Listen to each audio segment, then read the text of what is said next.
Hello everyone, and welcome to the second weekend of the Lufia 2 Ancient Cave Fatal Blowout Tournament 2022. I'm Shadow Killer, and I'm going to be your host for today. I apologize, we're getting a little bit of a late start today, but that just means we can jump right in.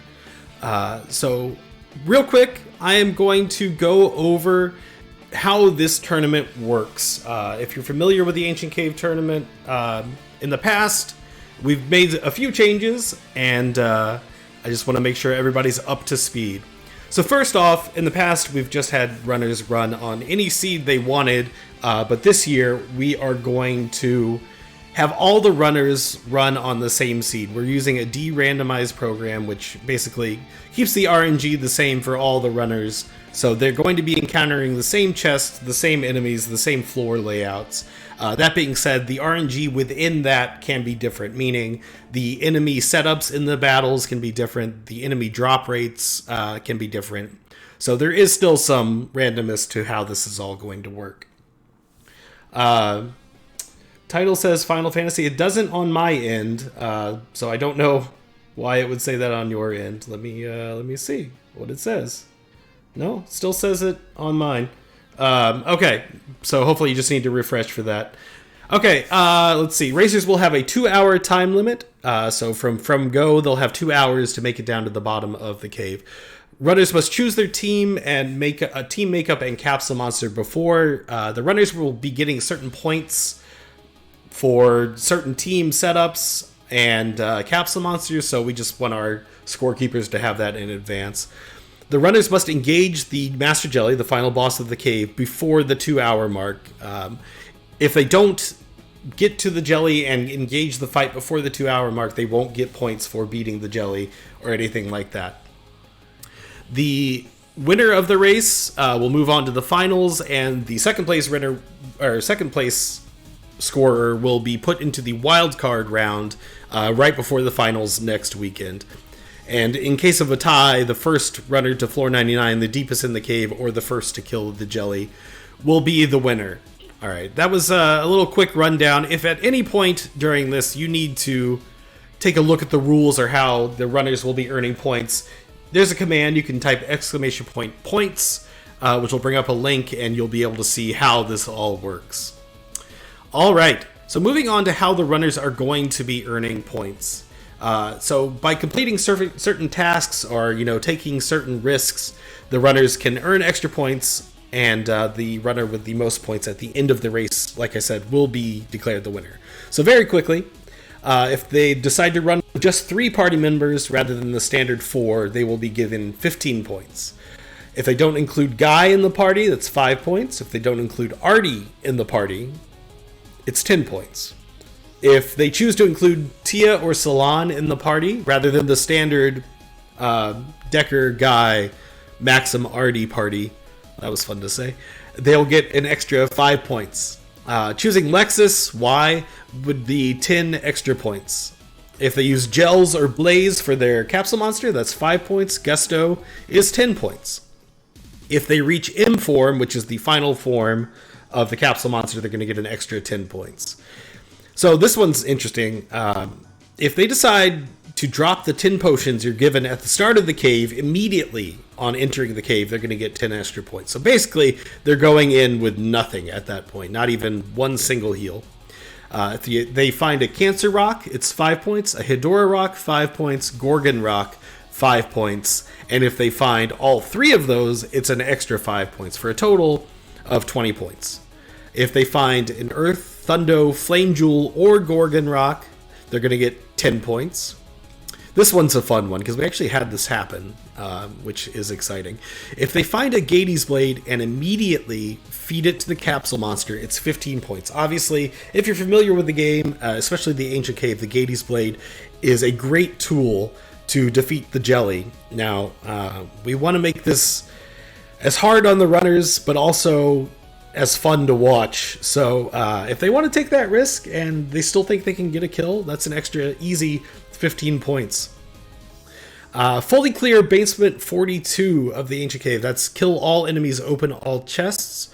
They're going to get 10 points. Be the first player to reach floor 50. That's an extra 10 points. This isn't necessarily a race based solely on speed, but we do encourage them to go fast. So with that one, and there's a couple other incentives later on. Let's see. Don't use any healing tiles, but reveal at least one. So there are healing tiles throughout the ancient cave hidden under bushes. If a runner finds one, cuts the bush just to show everybody that they knew it was there, and then walk away and never use a healing tile, they're going to get an extra 20 points. Kill a blue mimic. We've yet to see somebody give this one a shot with good reason, but that's going to be 10 points. This seems to be the community favorite so far, is get surprised by sirens and then finish the fight by defeating them or running away. So sirens are enemies that sing these specific songs, and they cause status ailments to the party. They can be very brutal, especially when they're paired with other enemies. But it's kind of fun to see the runners take that one on. Kill a silver dragon without using instant death. That's 15 points. Kill a gold Gorham and a gold dragon. Both are very intimidating enemies, very dangerous. You're going to get 20 points for being able to do that. So for every 10 floors that the runners traverse the ancient cave, they're going to get 10 points, with a total of 100 points for reaching the bottom of the cave. Self-destruct at the jelly. We put this one in there as a little bit of an incentive.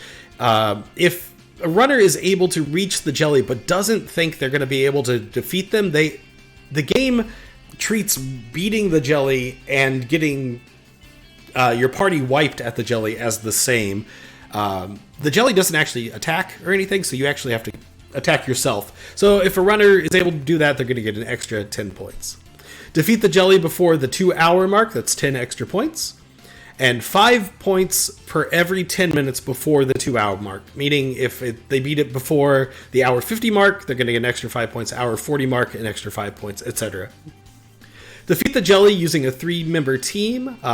It's a very tough challenge. And obviously, if you're using a 3-member team, you're going to have to use the Fatal Blow IP. So 50 points for defeating the jelly with a 3-member team, and then 50 points for not using the Fatal Blow attack on the jelly at the end. And finally, defeat the jelly. Just in general, any way you do it, you're going to get 100 points. This tournament is set up in a way that we're trying to get as many jelly kills as possible, but we also want to keep it entertaining and exciting for everybody involved. All right, so once again, if that was too much for you and you want to take your time and look at all this, exclamation point points, and you'll be able to see a Google Doc with how everything works. All right, that's it for now on that. So let's go ahead and just jump in and, oh, good. Okay. Jump into the race. So I am going to count down the racers, and then I'm going to introduce you to the commentary team. All right. So, all right, racers. I don't think you can hear me.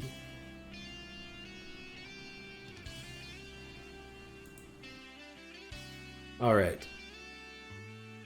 Racers, can you hear me in this channel? Let's see. Hello? There we go. All right. Thanks, Discord. All right. So, racers, if you can hear me and you're all ready, I'm going to count you down from 5. All right. So, we are going to begin in 5, 4, 3, 2, 1, and go. All right. And I am happy to introduce you to our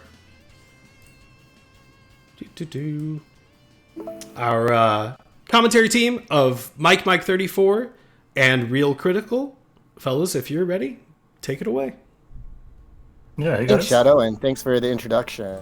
And hello, RPG fans and Lufia 2 fans around the world. Welcome to day 2 of the 22 Fatal Blowout tournament. I'm Mike 34, and I am joined here with the amazing Real Critical. How are you, Real Critical? Yeah, I'm doing alright. How are you? I'm not late Doing or well. anything. I'm excited for this run today. We got 5 racers instead of 4 this time. Yeah, I'm not that excited for having to watch 5 instead of 4 racers. However, it should prove for all that much of an interesting challenge. Especially since we're still gonna see, like last week, the identical floors. So we have the randomized floors. Everyone's got to go through the same challenges, as I'm sure Shadow just explained. And yeah, I'm really looking forward to it, and I'm really curious to how this commentary is gonna work, because I think last week's commentary was pretty good, and I wonder if we can keep up with that. I mean, I know you can because you did last week's commentary. I was going to say last week's commentary is a pretty tough act to follow, but we do have, you are the host of the Decision Point Ancient Cave show, so I think you got some skill sets going on here. In the upper Hopefully. left, we have, it looks like the world record any percent runner, Ellison. On the upper right, we have a newer runner who I know does some FF4 for Enterprise, Zyrak. Lower left, Voodoofs, who is a returning Fatal Blowout finalist from last year. In the bottom middle, we have Miss Mike, not sure who that is, but I do believe that they were in the wildcard round last year. And the lower right corner, we have another newer runner, Tigdon. Yeah. So, I guess Eli is positioned on the leaderboard, since he's the current world record holder. Any percent puts him a little bit on the spot. In general, I would say it's gonna be an even enough playing field, though. Yeah, we got some wild cards. It's going to be interesting to see what everybody does. I see a hairpin being opened by Voodoofs, which is going to go right on his Tia. It looks like we got any percent party. I'm going to gauge here. Ellison must have something a little more unconventional, because he started out with 30 points. Yeah, there is any percent for the bottom middle and bottom right. So Miss Mike and Tigdon. Oh, Ellie is running a 3-man party. Interesting. Yeah, and Voodoofs decided to go with 2 off characters from, what you would call the default party, or the any percent party, basically the most reliable and consistent party setup, or so most of us agree. And deviating by even 1 character, as in switching out even 1, is going to put you at a bit of a bigger risk. Replacing Guy in itself is not that bad. Replacing 2 is a bit more risky. So yeah, Voodoofs is definitely going with a bit of risky strats here. However, Eli, of course, deciding to leave 1 entire character at the cafe is even more risky. I think we all agree. And I mean, yeah, I have not seen Zyrak's party setup yet, but it's already a very colorful composition here in terms of party setups. Got some characters getting some safety experience early on with Eagles. I see a jute helmet drop. Mm-hmm. And that is nice. That protects from instant death. Yep.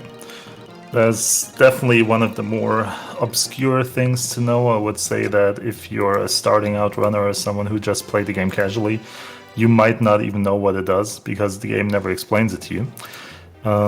However, like you said, it does protect from instant death. The problem, quote unquote, is that it only protects certain characters, so only Maxim, Guy, and Decker can equip it. So Get a buried blue chest. Do you think we're going to see the runners grab that, or are some people going to try to fade it? I mean, you know what I would do. You would fight Go straight for it. That blue chest, yep. Well, I would try to not fight anything in this room, but I would definitely not just leave it there. Especially this early in the game, right? If you're at the end of the cave, or like in the middle and you already know your setup is good, you don't need any more blue chest items, then it's easier to forfeit a chest like that. But like this early in the game, if you get a twist jewel or if you get a strong weapon, that's just really gonna help you. There's no way I would leave this one behind, especially since the enemies themselves are rather weak. Okay, so you get a ruse armor. That's gonna help him out because I just got a peek at his party. He has Salon and Blaze as a capsule, so that ruse armor is gonna provide some much needed defense for his team as well as Voodoo's. That's definitely fair. I mean, you'll take it, but it's definitely not the best item you could have gotten. Like I said, if you got some agility or if you got some good weapons, that would be amazing. This way, unfortunately, you only get defense. That's better than none. And you get a lot of defense. Yeah, and he was level 1 too, making good use of a big boomer to get some safety experience and make his way to that blue chest. And it looks like, as usual with the de-randomizer, there is yet another ruse armor to be found. It turns out my usual go-to treasure room strat might not be optimal in this one, because more often than not, you can just find those chests other places, or so it appears. Miss Mike finding her thunder, and I believe I saw Zyrak is kind of zoom in, and did I see a core? I did. There is one, yeah. The first but these group are going to be. Oh, and he gets 2 of them to stay. He spends a lot of MP casting Thunder to kill them, but there's really going to be a good experience he's going to get. Yeah, worth, I would say. It's Mike taking some more safety levels. In a 2-hour format, you want if you want to play conservatively, it is very justifiable to take as many levels as you want. Maybe some commentators bias, I don't know.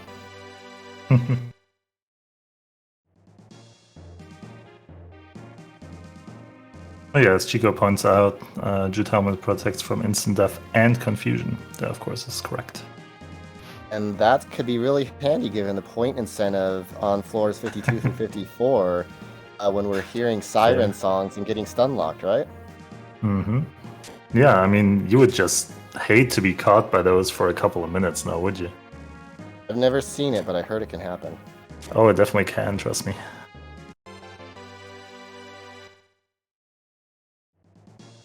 So, did you see whether that was the only core that there was to encounter? Because at just 3 cores, I guess I will pay some close attention to Voodoo's, who's just about to hit floor 11.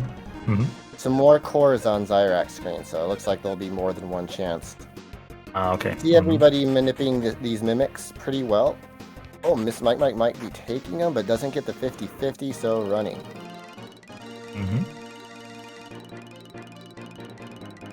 Hila also got the experience they wanted. It'll be interesting to see. I'll be watching the capsule monsters of Miss Mike versus Tig. Both any percent parties, but one with Sully and one with Darby. Who do you think is better? It depends. Sully is usually the speed option. Darby is the consistent option, meaning you are more likely to kill the jelly at the end of the cave, which you need to kill to get a massive number of points here and to finish a run in general. However, Darby needs a lot more work. You basically need to feed him to 4. If you want to get the M form goal that is part of this tournament's rules, I think you're screwing yourself because Darby 4 is stronger than Darby 5. Don't take my word for it though, I'm not 100%, but I'm pretty sure. You are quite correct. Yeah, and with Sully, you can just leave him with 1 and you'll be able to navigate the cave a lot faster because he's very slow, so he doesn't attack when you're running away from an enemy or something like that. He'll tank a lot of damage, especially if you feed him to a couple of higher forms. He can even take a couple of thunders from Archfiends, so Sully is very versatile in general. However, you shouldn't rely too much on him in the jelly fight, because he tends to defend. He likes to defend. Yeah. He defends America. Up by Zyrak, who continues to be zooming down through.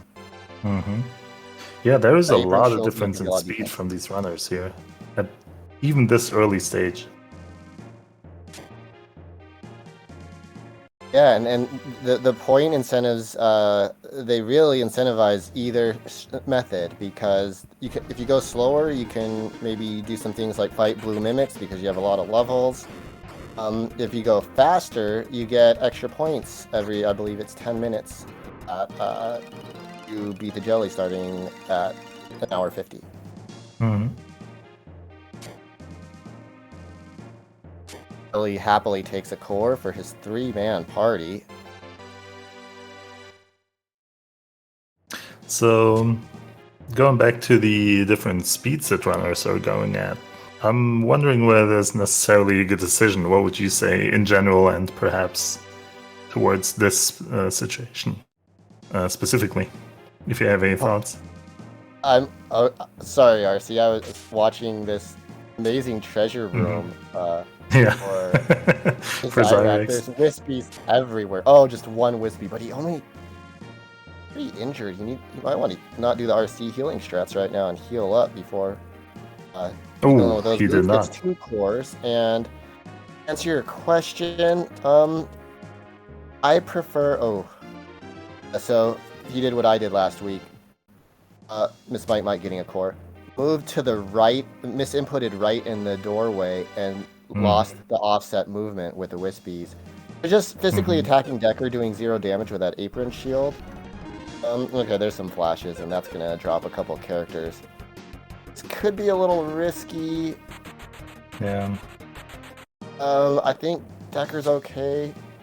Maybe okay, using that. Artie should definitely survive, I hope. But like that's a bit of a problem, right?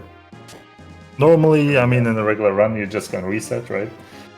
In this run, it's especially like even if you're doing a casual run, you're just gonna throw a couple of potions at your characters, bring back the health after a battle. You don't really have that option if you are dropping the 10 potions at the start of this race for points, right? So that is a bit of a more risky. Yeah. Actually, I don't have the point sheet open, but actually, let me do that because that would be smart, right? If I'm doing my job as a commentator here. Yeah, I would almost assume for everyone to be doing that. Yeah, it's risky. You don't have 10 potions to start, and you get in a situation like that, you might be starting your run over. Okay, I'm trying. There's too much excitement here. I'm trying to answer your question. I would like to go a little bit slower. In these formats, there's a lot of points to be had, and something to be said of surviving the cave, being conservative, getting your levels, opening more chests, especially if you chuck 10 potions off the bat and want some form of healing, which we haven't seen a heal spell yet that I've seen.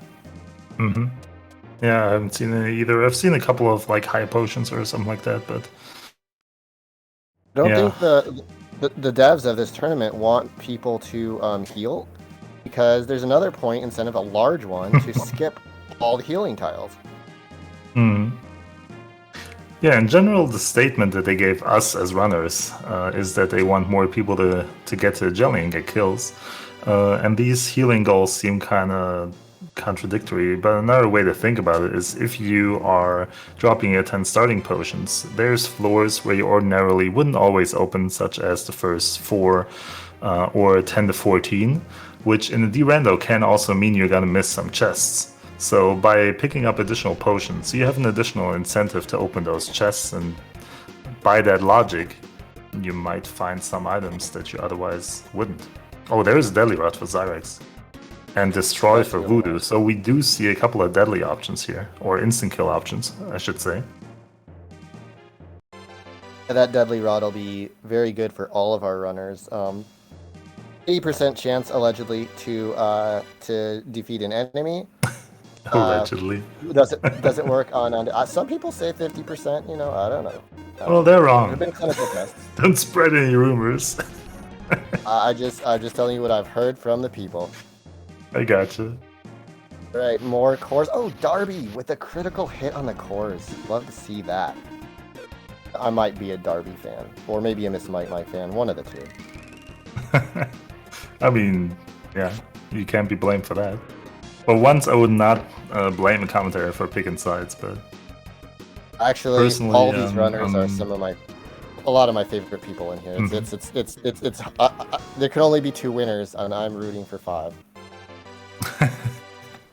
Yeah, and 2 winners is questionable, right? I mean, my race is right after this one. I'm fine with spot 1, 3, 4, and 5. Just don't give me 2. You're afraid I'll beat you in the wild card round. That's one way to put it. Another way to put it is that I feel it's already going to be hard enough to race right after doing commentary, like I will do today. #excuses. But like doing 2 races in a row, like you would have to do for a wildcard race, that is just not something I'm very keen on doing. I'm not looking forward to that. And yeah, kudos to the people who did it in the past or who had to do it in the past. I don't want to talk it down or anything. I'm just saying I'm too old to do it. Plenty of people have had very successful runs in the past doing that. I just saw a red saber drop for Iraq, so that's a jelly item for his Maxim.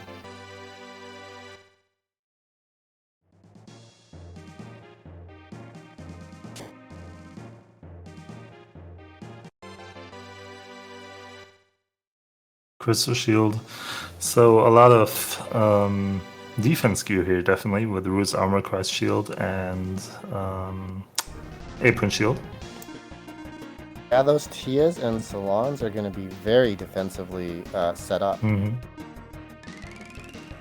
Yeah, so ordinarily you wouldn't necessarily take either of the girls with you in the party because they're, like I said, not included in the default party. However, there are certain reasons to take them, and if you get a seed like this, where you got so much like gear specifically tailored to them, whether defense gear is enough to justify or not is a different matter. But like if you get them equipped to a point where they can rival in tankiness with some of the other characters, then it's definitely a good pick. You're not going to regret it.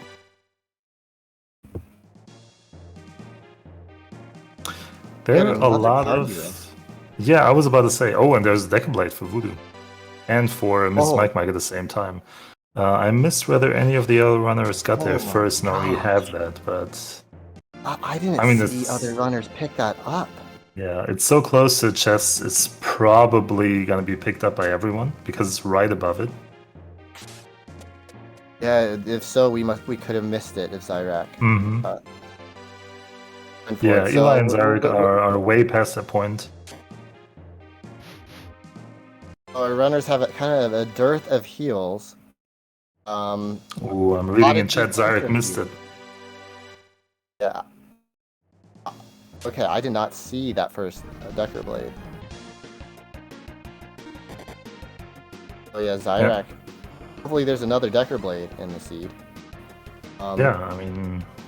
There are certain quirks with the de-randomizer that have been addressed throughout the past week after runners got some feedback in, and there are some issues where I don't want to go too much into detail for once because it's going to take a lot of time for the error because I'm not entirely sure, but there's some bugs where every 16 floors there can maybe be some repetitive items, or I also got a feeling that sometimes on the next floor you're gonna get the exact same item that you just got on the floor before. So, yeah. There are some quirks with it.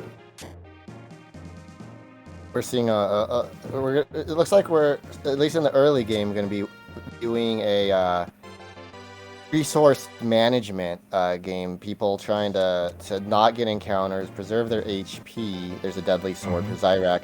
Saw Miss Mike doing a pretty good job. And there's the Decablade for Zyrak now.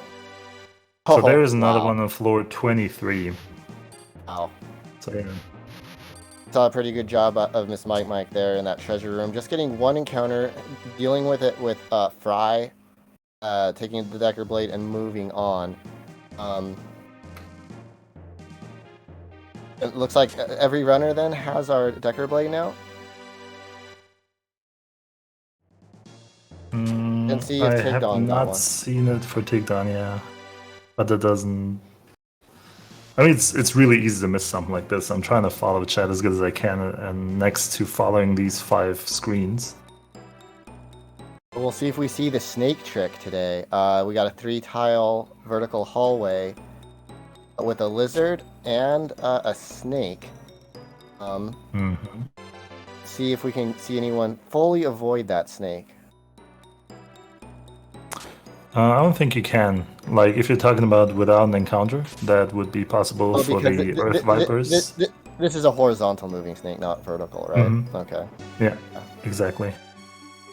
This case, Zyrak's gonna just take it on, head on, which is a little bit dangerous in a battle of low resources. You can only get hit so many times. I don't even know if we have IP healing yet.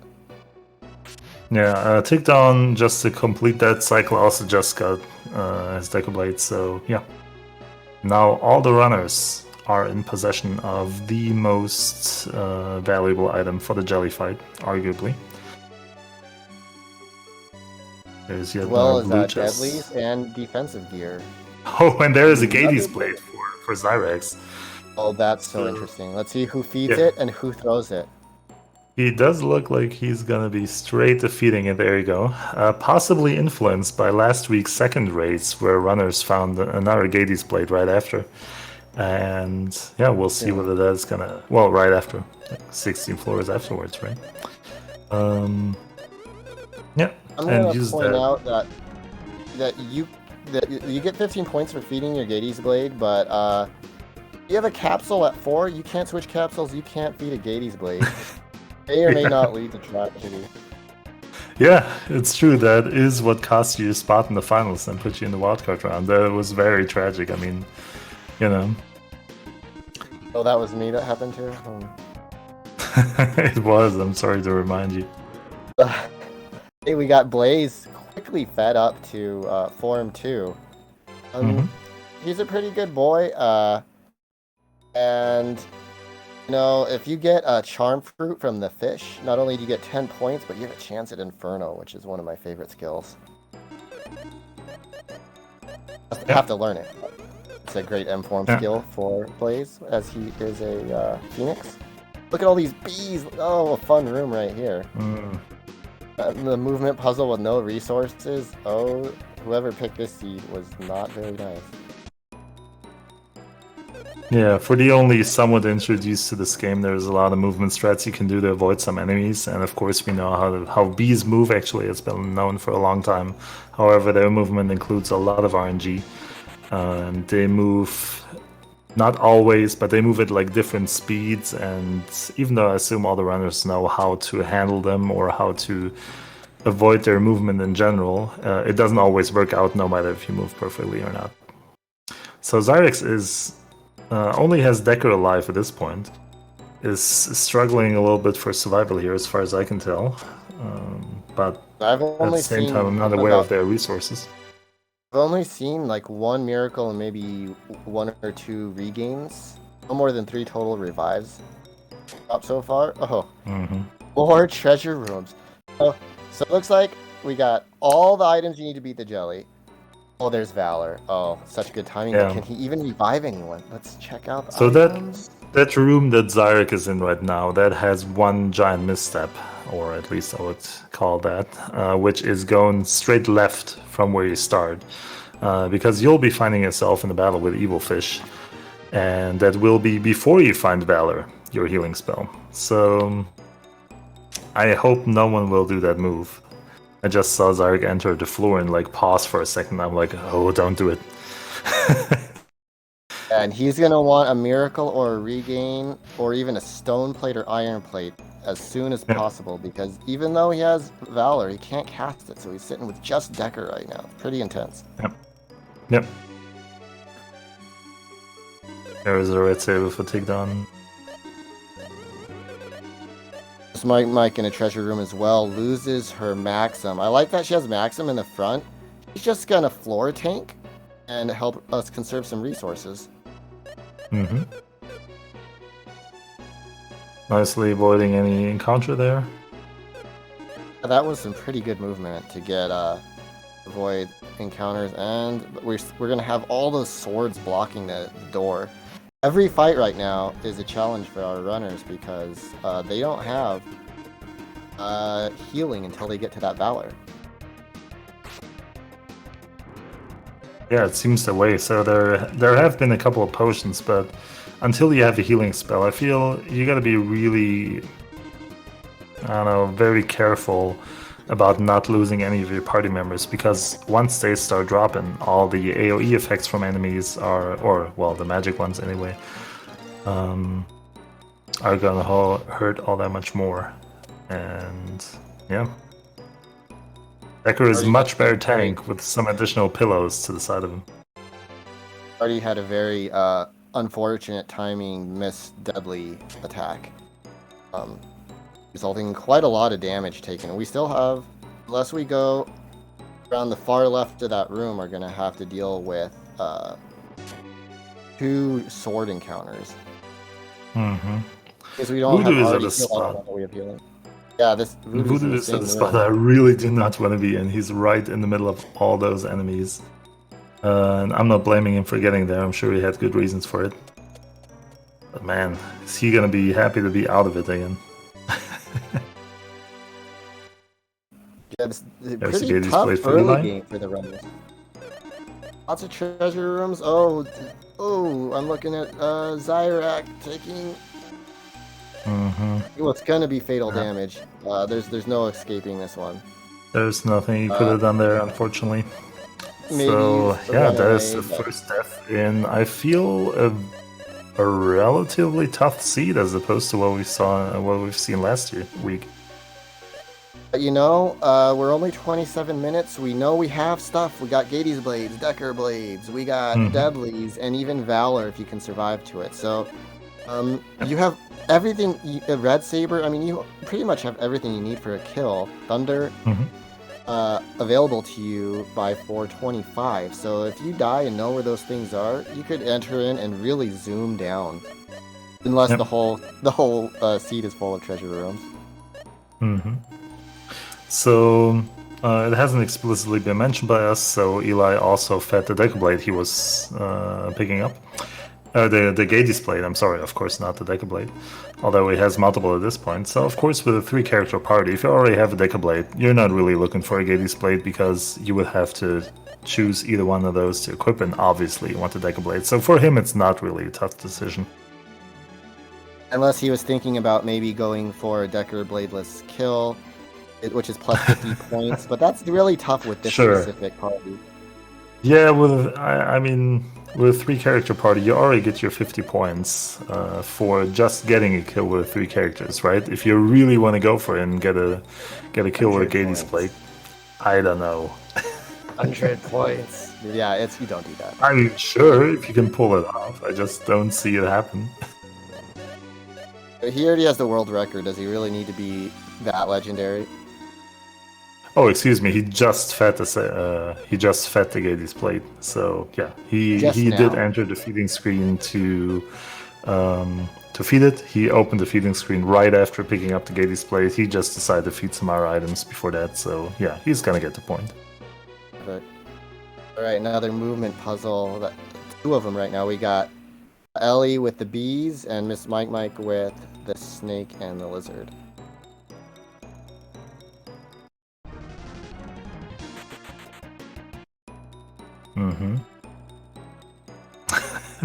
Voodoo also struggling with those bees.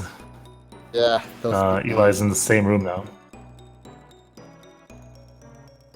Recognizing the danger of this situation, Miss Mike is going to use the early ball. Hopefully slow down the damage, but we get companions. And I'm not sure if the spinner... I guess there's arguments for both, but personally I think I would have targeted one of the Earth Vipers. Although, of course, by targeting the spinner, which is the red snake in the center, you have an easier time killing off the Earth Vipers. Already gets sniped, and Voods is having to fight those bees and takes an immobilize, so a lot of pain inflicted. Got a reset, looks like, out of Zyrak. Got into the Xenopez fight. They're really slow, they hit you a bunch. Maybe just opting to again as opposed to losing those resources so early. Eli's setting up a 50-50 encounter against some cancers, which are those crab-like enemies. So they drop a Cancer Rock, which is an interesting item you want for a couple of points as well as for your kill setup. So these are usually enemies you wouldn't fight for those. You would fight Garbos a good 10 floors later. But, yeah, I can see it. Foods picked up that Valor and immediately got surprise attacked by dogs, but he's okay. Oh, so Eli almost didn't pick up Valor in that room. He went back for it, though. Wow. I'm not sure why, actually, because it looked like he set up the evil fish to go, like, to have, like, a clean line to the right. And then by some miracle, he decides to go back to the left. That is really fortunate for him. Yes. Miss Mike now in this room. Is she gonna pick it up? Oh, there's some smiles happening right now. We got more Valor as Tigdon also gets hit by this B room. It's such a double O. Those are badly positioned evil fish. You see that? Yep. For Miss Mike. Oh, and a bunch of hounds on the other side. So. Oh, look at all those hounds. Well, hey, you know what? You get points for getting. You can farm a flame jewel. Yeah. There we go. Oh no, we can't bring Artie back.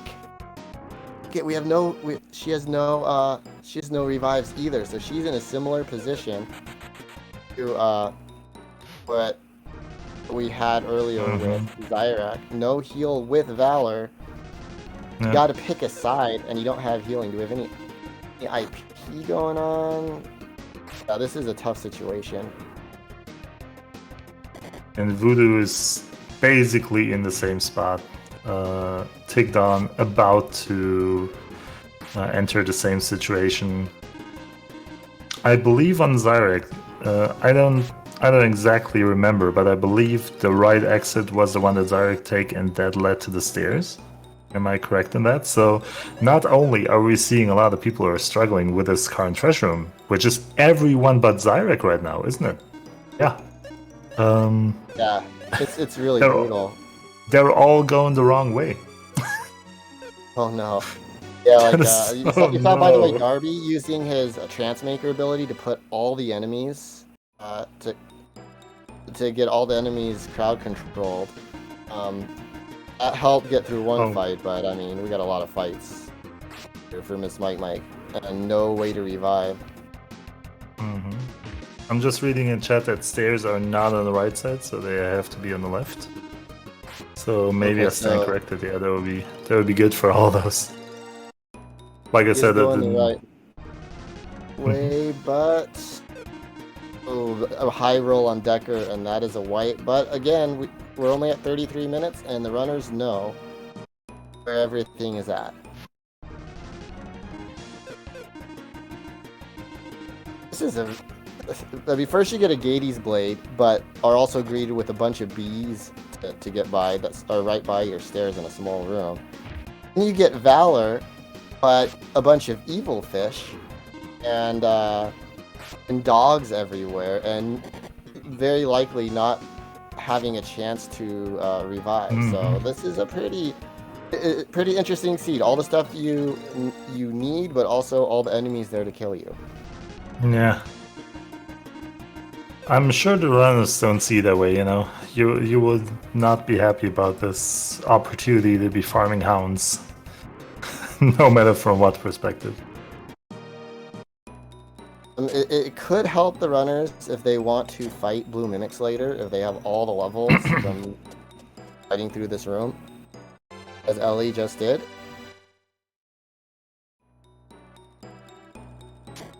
That should put Ellie in the lead as far as being the farthest through. Vood's doing some good movement with the hounds to get this hound to go with all the other. It's all its friends. And he's gonna pull this one out too. So many hounds.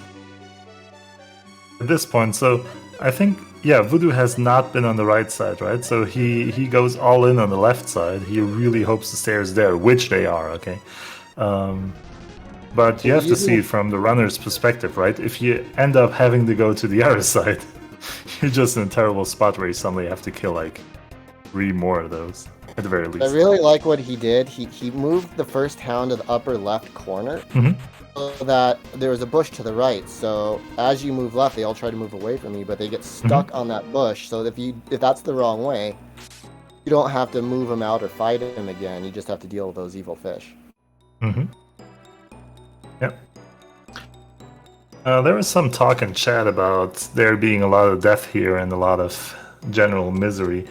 The case might be that after last week's 2 races, which I'm sure all these runners here watched, and yeah, I mean, I can definitely find myself in a very similar spot.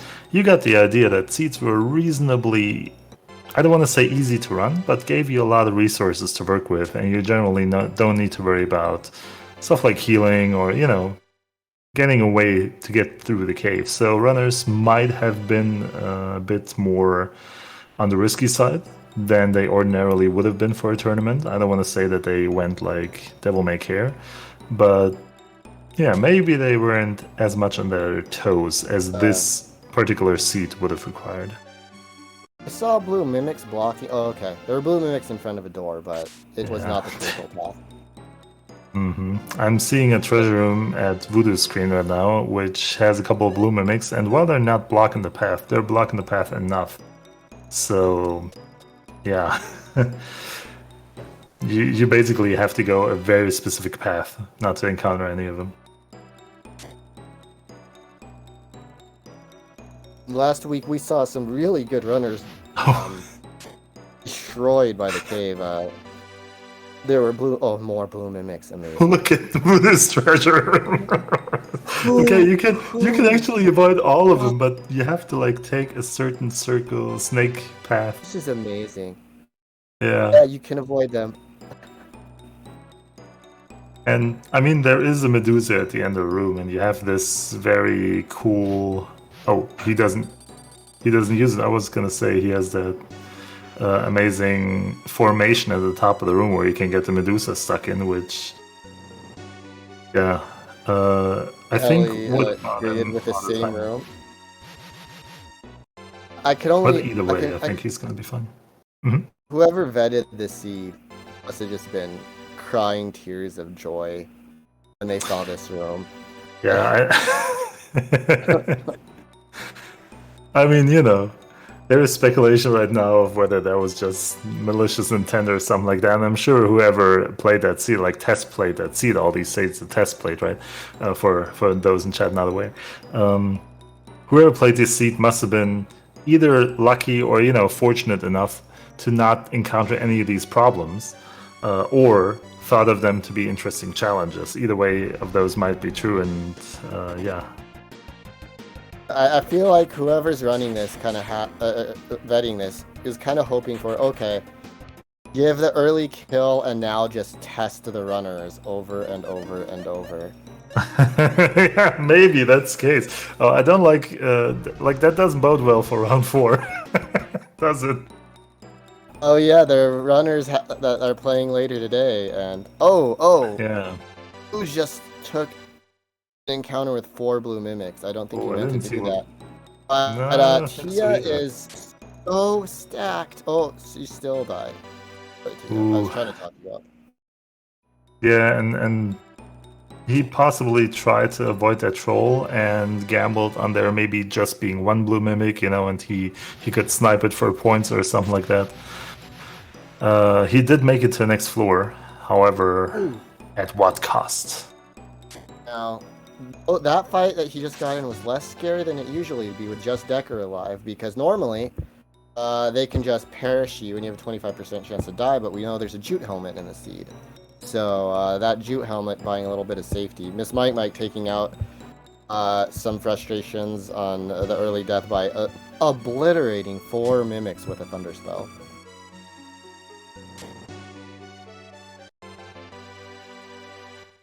Yeah, so as we have seen for our 2 runners that died already. Wait, is it 3 runners that died? I just see 2. It's takedown. So far. It's takedown as well, pretty isn't deep. it? Oh yeah, excuse me. That checks out. I was confused by the Cobalt sprite. So I lost my train of thought. I see this. I got done.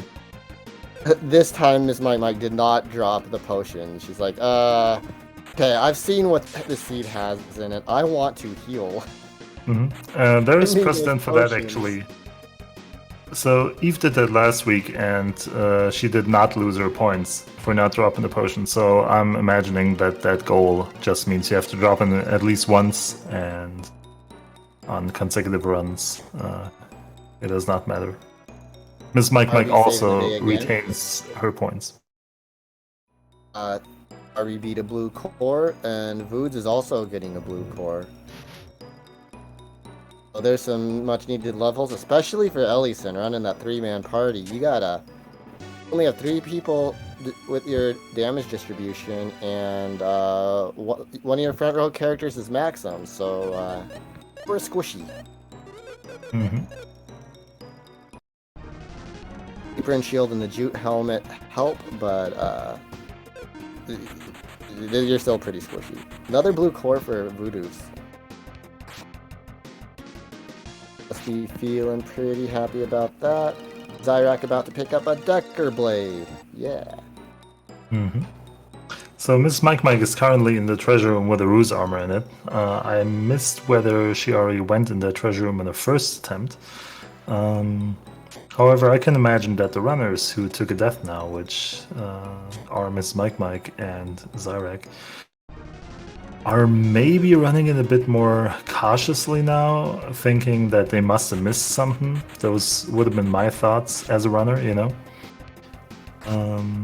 Yeah. I'm also picking up a blue core. As well as Ellie is another one. So quite some generous XP here after that. It was just early game gauntlet. Yeah. Foods is You know, we with say it's like if you get past blue mimics, your run is a bit more safe in this context. It's a bit more true than others. Looks like we're gonna have to fight our way through these plants.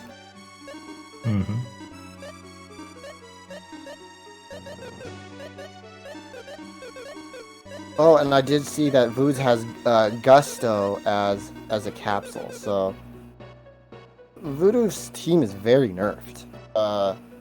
You got Lexus, who can't use a deadly, is pretty squishy.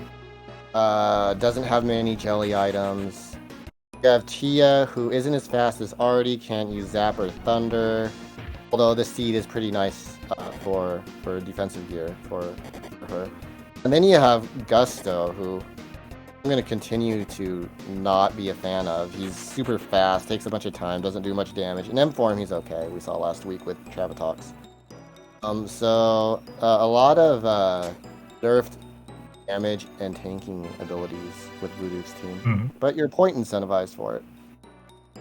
Yeah, definitely. I mean, it's a very cocky move of him to go with his party. He definitely does have a lot more difficulty objectively to make it through the cave with his party. But yeah, he also has a couple of advantages. He does have the destroy spell from early on, and he does have 3 characters who can cast it, as opposed to only 1 or 2, as the other groups do. See, some of your future competitors in the second match are debating who's gonna win. Do you have any input on that? On Group 4, I'm not gonna make any statements regarding that. I just know it's probably not gonna be me, because I haven't played this like more than 1 run at a time in like a year.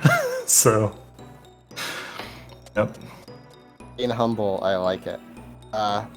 Yeah, we got Mini Lily. We got Mini Lily and Solar in chat in the next race, as well as AK Drist, my co-host RC here, as we see a Twister nailing Zyrak's party. Ouch, double Twister, oh no. And by the end of the day, I think people are gonna, in the Ancient Cave community, are gonna learn what a Pinkraz is. Yeah. It does sound like either some fossil or perhaps a sea animal. Or both. Lily's gonna have to fight this There's assassins here. Gonna take the one-time 50-50 chance opportunity and gets it.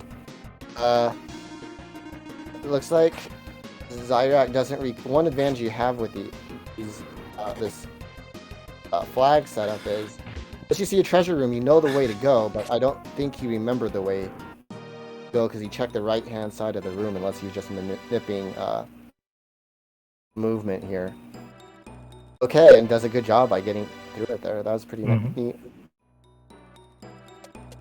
Yeah, he also got a little unlucky as far as enemy encounters go before, and that is really a little bit of a stinger in these D-randos, right? So the floors, the chest contents, and so on, and which enemies you encounter will be determined by the D-randomizer. So you know all your comparators are facing the same thing. But say you encounter a group of 4 red cores as your first core encounter, and then none of them stay. So now you have to wonder, or now you can pretty much assume some of the other runners will have gotten those cores, will have that experience, and I myself am running without it, you know, and like completely independent of that actually being a downside for you.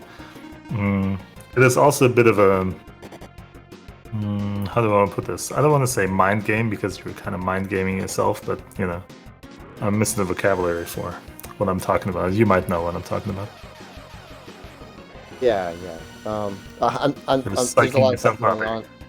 Yeah. There's so much going on right now.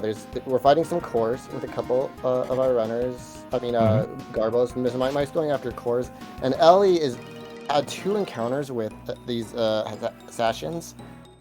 The second time fighting them in this room, he took them the way I wanted him to, which is bring him up to that door so you can get as many 50-50 chances as you want.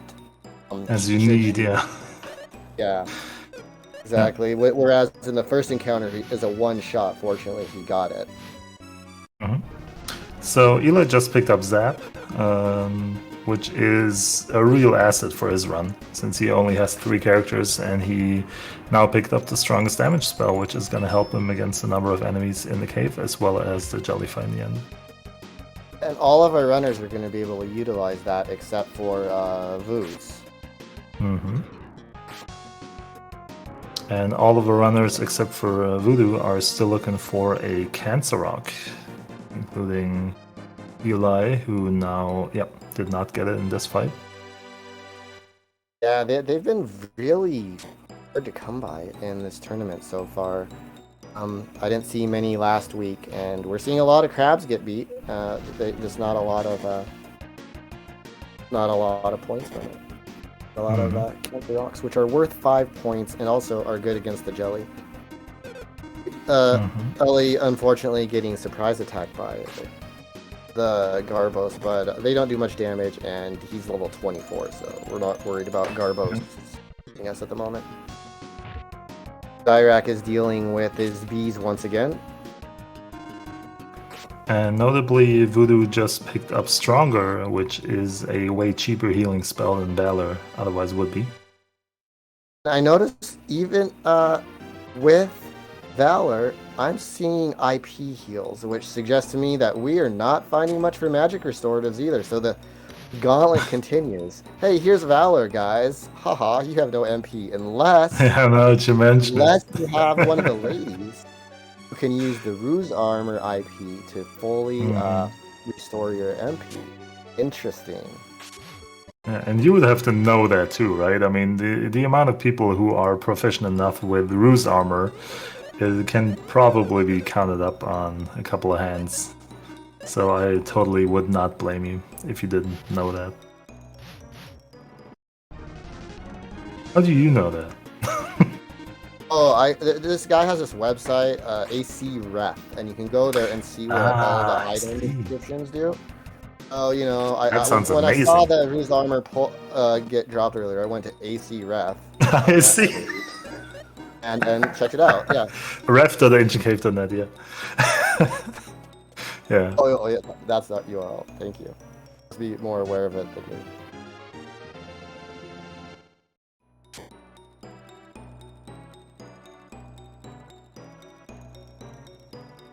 Yeah, I'm sure there was a time when I would have remembered what the Ruse Armor IP did, but definitely not now. No, don't commit all that to memory. Just use AC Rec. Yeah, Not easy. my point exactly. We see Voods and Ellie really keeping, I think you can say, pace here, since they have everything they need to beat the jelly. Fighting the same enemies, close to the same floor.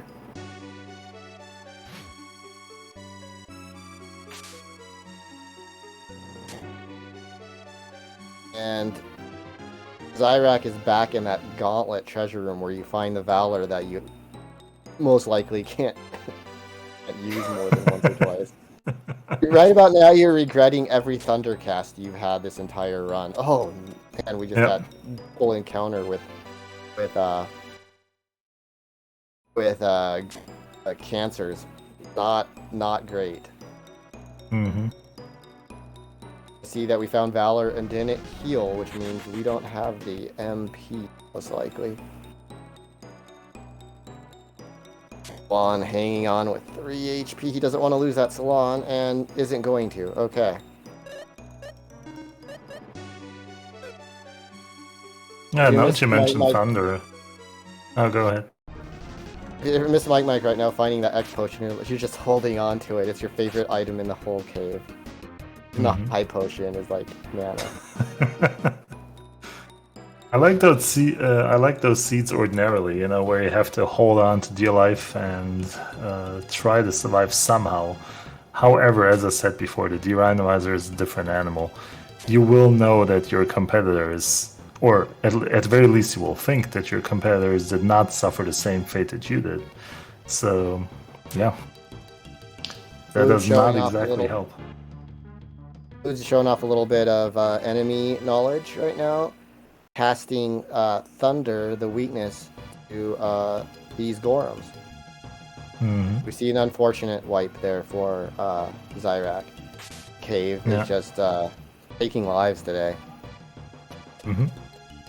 Yeah, there is always this decision of whether you're going to go back in or whether you're going to call it. At the very least, I'm trying to make the decision at like a 1 hour, 10 minutes left, roughly speaking anyway. There is still a shot that you can make it. Again, you don't know what the other runners are doing. Maybe everyone's bouncing off of the same enemy, just like you did. And the question is just who gets the most points. I wouldn't be friends with the tourney organizers afterwards if I found out that's what they set me up for. But just if you want to make any more round 4 seed decisions on the fly, in either direction. Also, that was a good swipe of this sword to get those bees by Miss Mike out of the way, and now pretty free run up and around to the door. You have a kill so early in this. I think you're ooh, a surprise attack. That's unfortunate.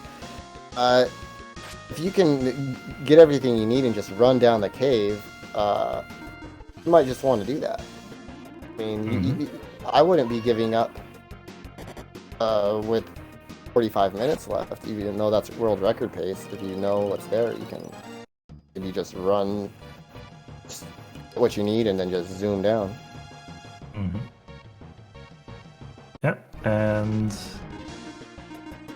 if I'm not mistaken, 3 of our runners, well, basically everyone that has not died yet, which is Eli Voodoo and Tigdan, are right now clearing floor 42. Yeah, we see 3 Vampire Rose encounters at the same time. Exactly. But Tigdan's really holding his own with some of these heavyweights here. Pretty exciting to see.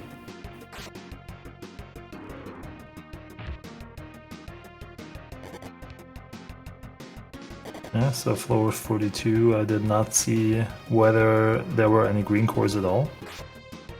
But generally a very good floor for a full clear objective. I really like that. I really like that goal. It incentivizes you to clear the entire floor, look for cores, and of course, if there aren't any, that just ties very nicely into this seed as a whole.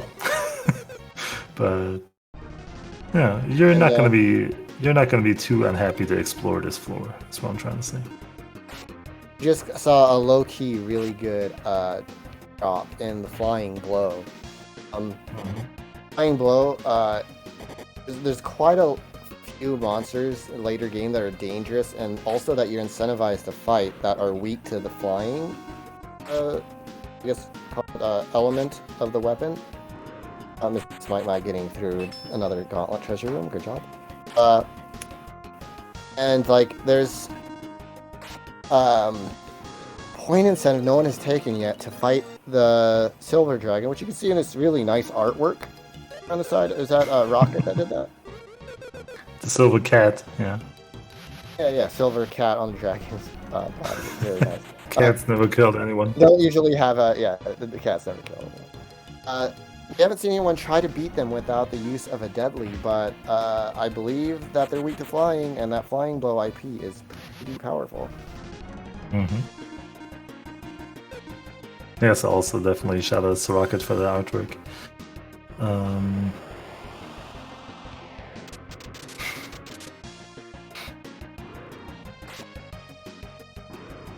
Okay, Ellie also utilizing that Thunder weakness. Even with the weakness, these guys have a lot of HP, and they're not all going down. Our Disco Wolf here, RB2, trying to help with the wolf thing, doing 2 damage. Well, you know, he's a dancer, not a fighter. See what Miss Mike does here. Got a 50-50. He's going to run, but we're... okay, double 50-50. Don't get the second one, but we're fast enough to get away, and we are getting close to that Valor. She saved the miracle this time, so she's going to have the MP to cast it. Mm-hmm. Oh no, we got Mimics and another reset by Zyrak. This early game is really rough. Yeah. I'd be surprised if no one died.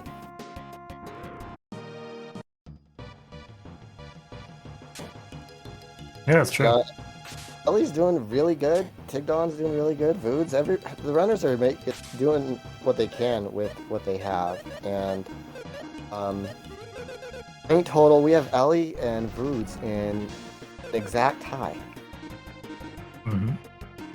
And you know, Zyrak has died a lot, but Zyrak is the person next behind them in points. Like, this is literally anyone's game because anyone can beat the jelly. Oh no.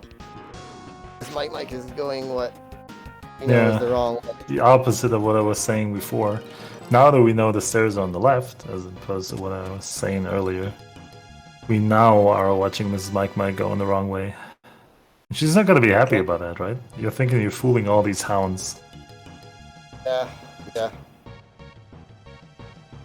Okay, so Voodoo has the ninja there at the door. And that ninja is blocking the stairs too, am I wrong?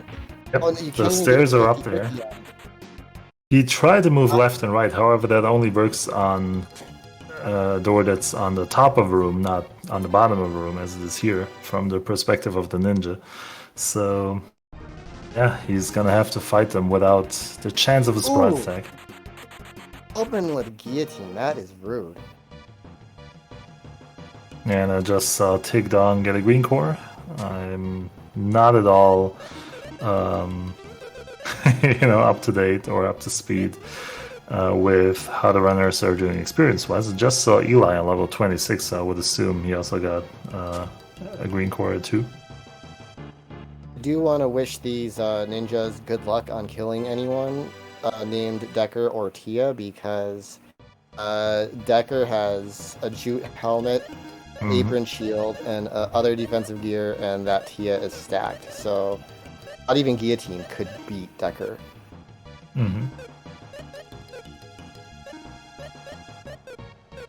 And a Misto Jewel drop for Tigdon. That's going to give him some agility. That's going to give him another deadly user with IP. Yeah, and that's a very low chance, 0.2% or 0.5%. I forget which one it is for Ninja. But yeah, in any case, Percent, you're correct. Mm-hmm. Only dealing with ninjas now too, with less characters and less Tias. Yeah. The preemptive valor, that's a good play there by Ellie. Might coming back through this room. We're gonna see some hounds go down, but we have valor now, and then P to use it, and deadly users. So, good luck. I hope you get that flame jewel drop. You're gonna have opportunities. Voodoo finds himself facing yet more ninja blocking doors. Then he enters another room and almost gets face checked by a Prince Lizard. But you might want to fight. I mean, that 30 agility is pretty handy, especially when T is already not as quick as Artie. Mm-hmm. Yeah, it looked funny because the Prince was coming at him with ninja speed. So... Yeah, there's a point discussion. Even though Ellie and Voods are ahead, when you have everything you need to beat the jelly, in theory, you can skip so many floors and just run down really fast. So, a lot of the runners aren't going to feel good about where they are and the time they're at, but when they get in desperation mode, they're going to be able to just, depending on what's blocking, just run down. Just don't open, just skip every 4 second per chest.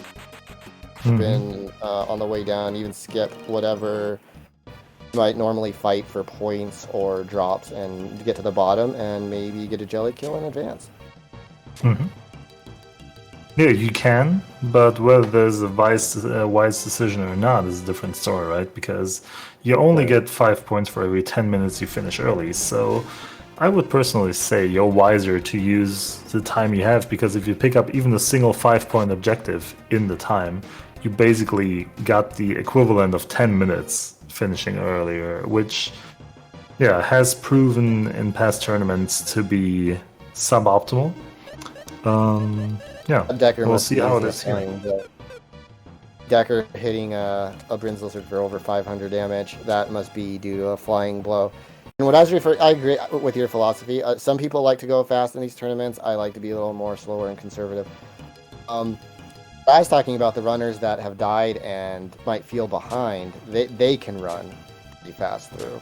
I just saw that ice fell. Yeah, Ice Walk dropped a while ago. That will be handy should runners want to farm fedoras later. They got all kinds of stuff for fedoras. We got Deadlies, Ice Valk, the Flying Blow. They're gonna drop pretty quick.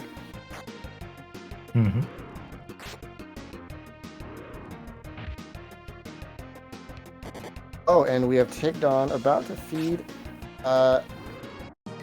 Ollie to 2. We've had a pretty a high preference item, so had to feed down a ways.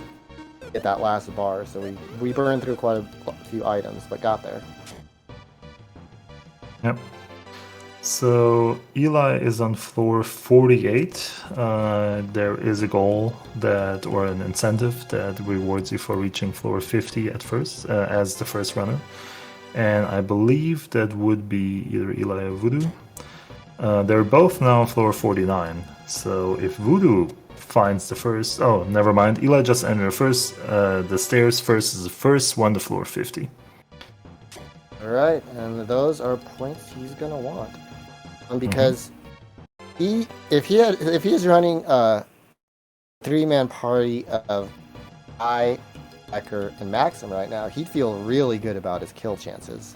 Yeah, with the Gades Blade. With the Gades Blade, that he would have not fed. He would have kept it. But with Artie, Decker, and Maxim, he still needs some help. He has the Decker Blade. He has I think our best option right now is a Red Saber. We haven't seen a Curse Lifter yet, and that's going to be a big deal for his chances to beat the jelly. Because with this party, you can have your ideal setup and still not get, beat the jelly if you low roll on that fatal blow. Yeah, and I mean, I will point to the team name. of this particular group, the Fatal Blow Low Rollers. Bit of a tongue twister. Right. Yeah. Yeah, so that's not where Ellie wants to be. Oh, I was hoping. Okay, so Voods had some samurai hanging out in this room. He moved down and they moved towards him. That was going to happen 100% of the time. If he would have moved once and then just moved again, then there's a chance that they move out of the way. They have a movement towards you and then away. So Mrs. Mike is now in the same blue chest treasure room that other runners faced a while ago that had not taken a death. And she decides to go for the straight line down, encountering a certain blue mimic twice. Oh no. She's already passed it once, which makes me think it can't be that bad if she decides to encounter it the second time. Oh, it is four mimics though. Let's hope this works. Back row Decker and hope that they punch your capsule monster one time. Which they did. Okay, and then you don't want. Oh wow, that just worked out.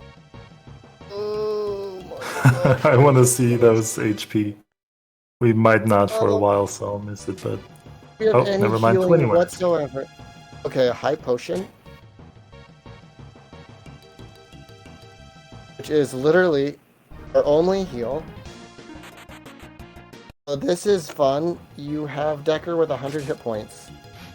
You can't fight all those blue mimics. Yeah. I mean, I'm sorry, all those blue, without a res, you can't fight all those, blue cores that we know are here. Oh, I see what you're saying. Yep. Ellie just got, surprised by the siren, but thanks to the jute helmet, his Decker didn't get confused. And he decides to kill the siren and start running. And Artie decides to kill the Artie. Yeah. Mike's going to be happy to get that X potion. Bringing Decker's HP total from 26 to 108 to full for now. Mm-hmm. Yeah, so I don't think this has been explained, but the danger, or I guess we talked about it really quickly.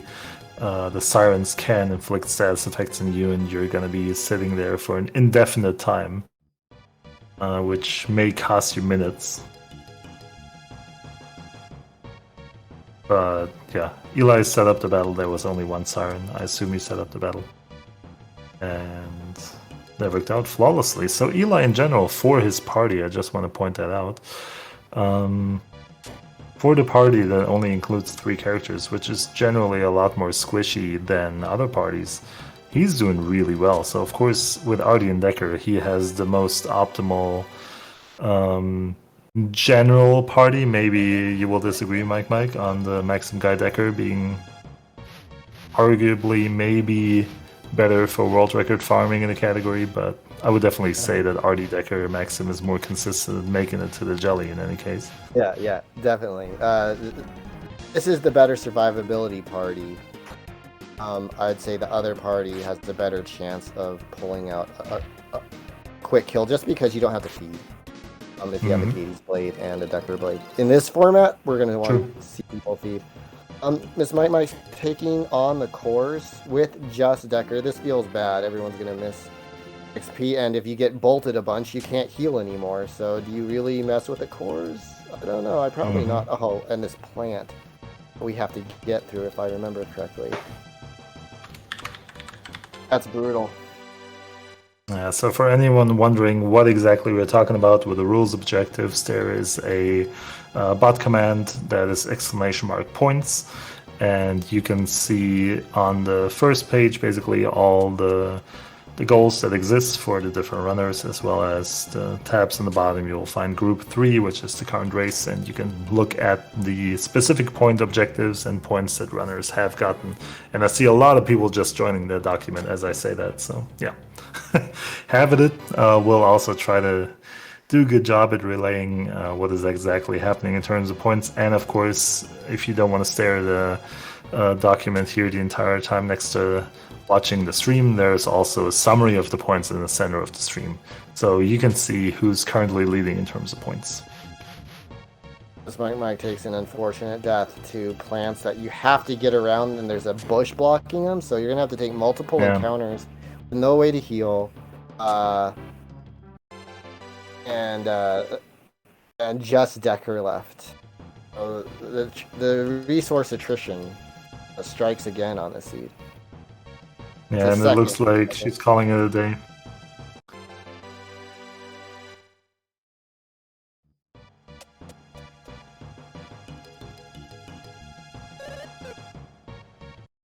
See a Valor cast on the Hades chariots.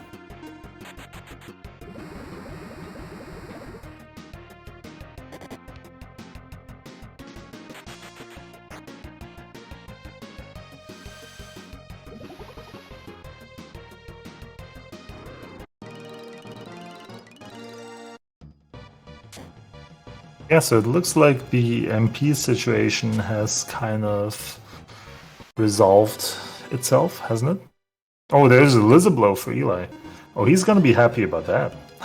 Oh, that is a great option for a 3-character party. I mean, he also has the Cancer Rock. That means he basically gets the best of both worlds. He's really looking strong in terms of kill setup right now with the Deca Blade and Zap as well. That's his name.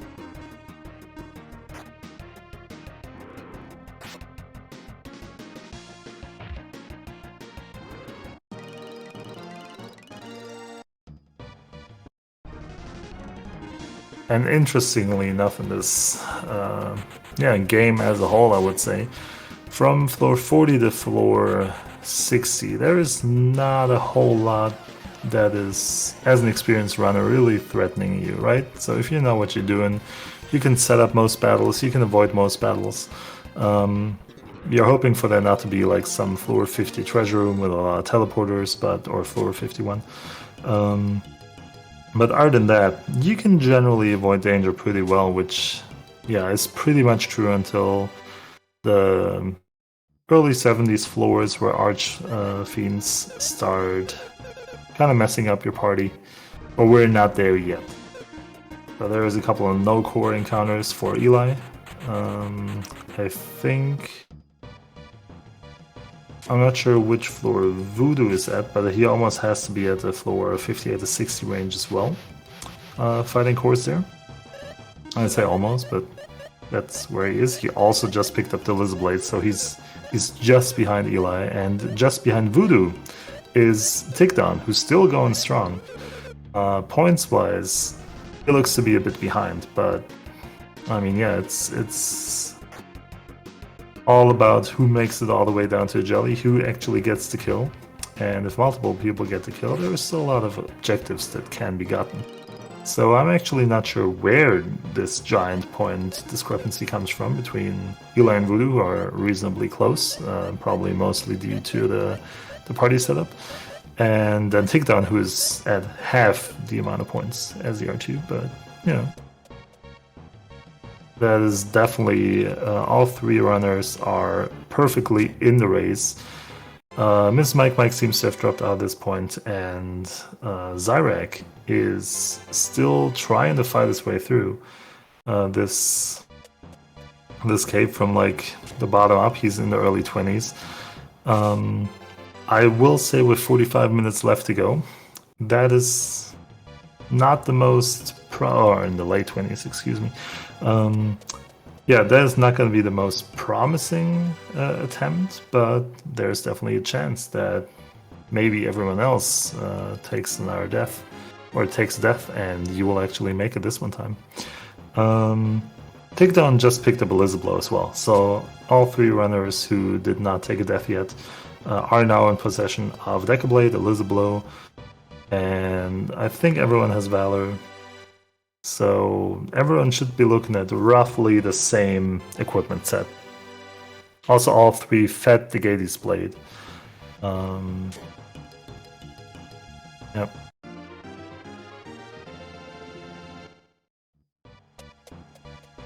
As a matter of fact, Zyrek fed it on every single dive. So, yeah. He definitely gets those points.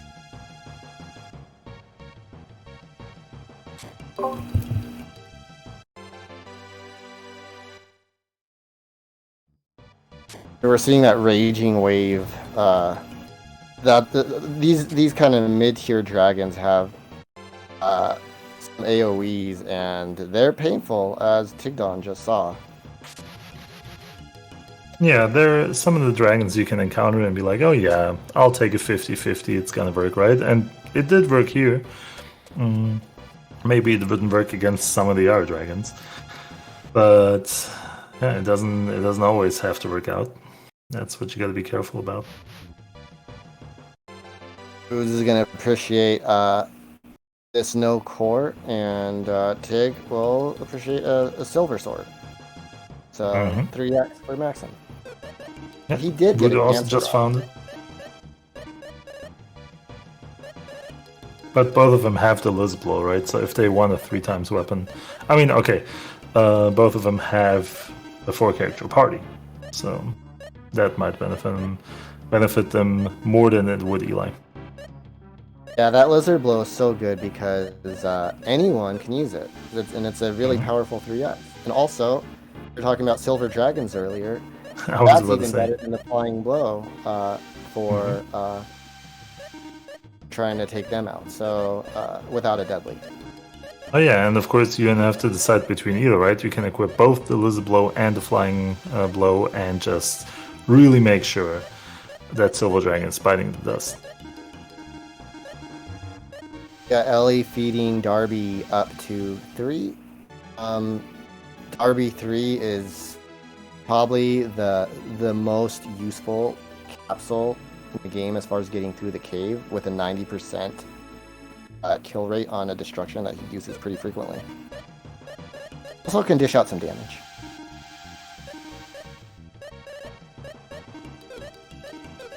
Oh, did you see that healing tile over here on Tigdon's screen? I don't know that anyone has exposed one yet, and he didn't expose that.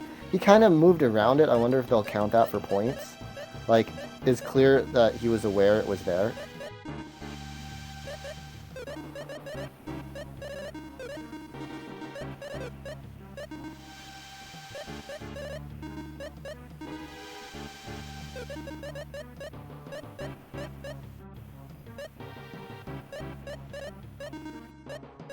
If Tig is aware of the expose rule.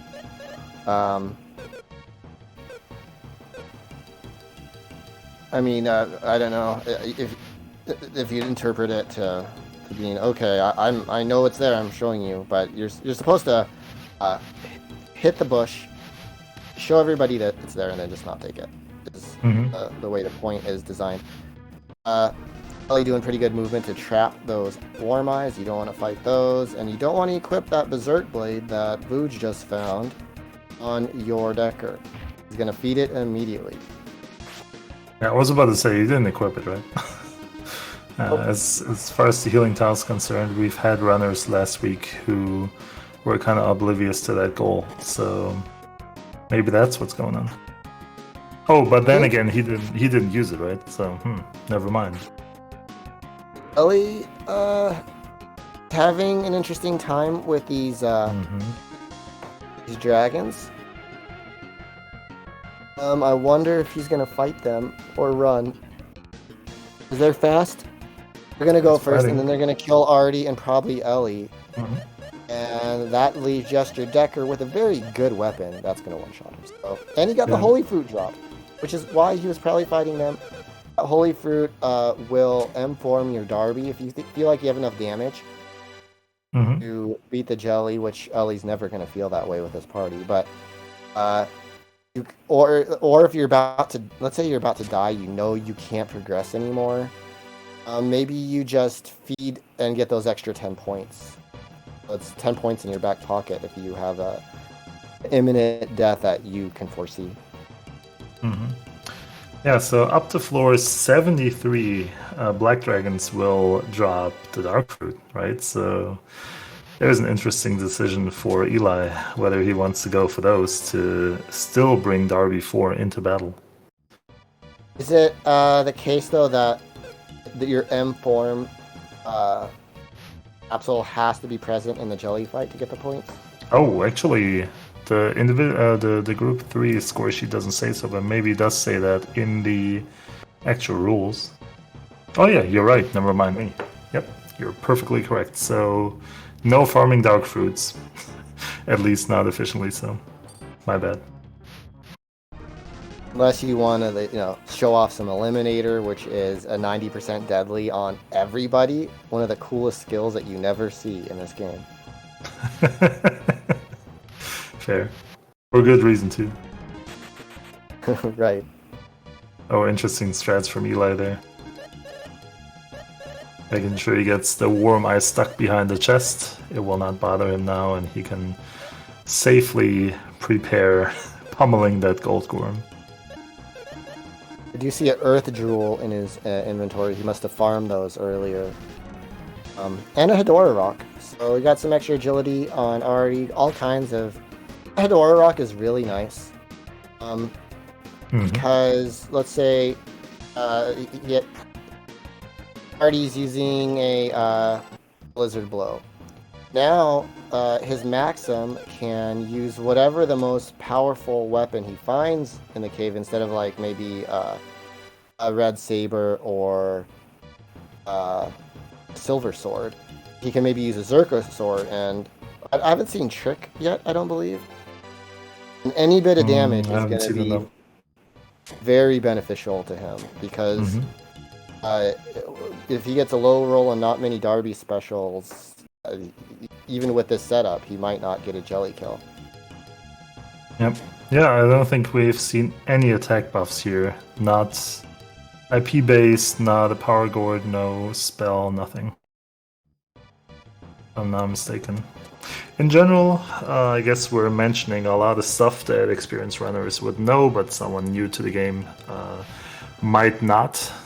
We might change from there on in the near future. However, in any case, you will find a lot of this information on the AC Discord, which you can get over the bot command !AC Discord if you're so inclined, and if you're interested in joining the speedrun community, feel free to do so. We got a lot of resources to get you started.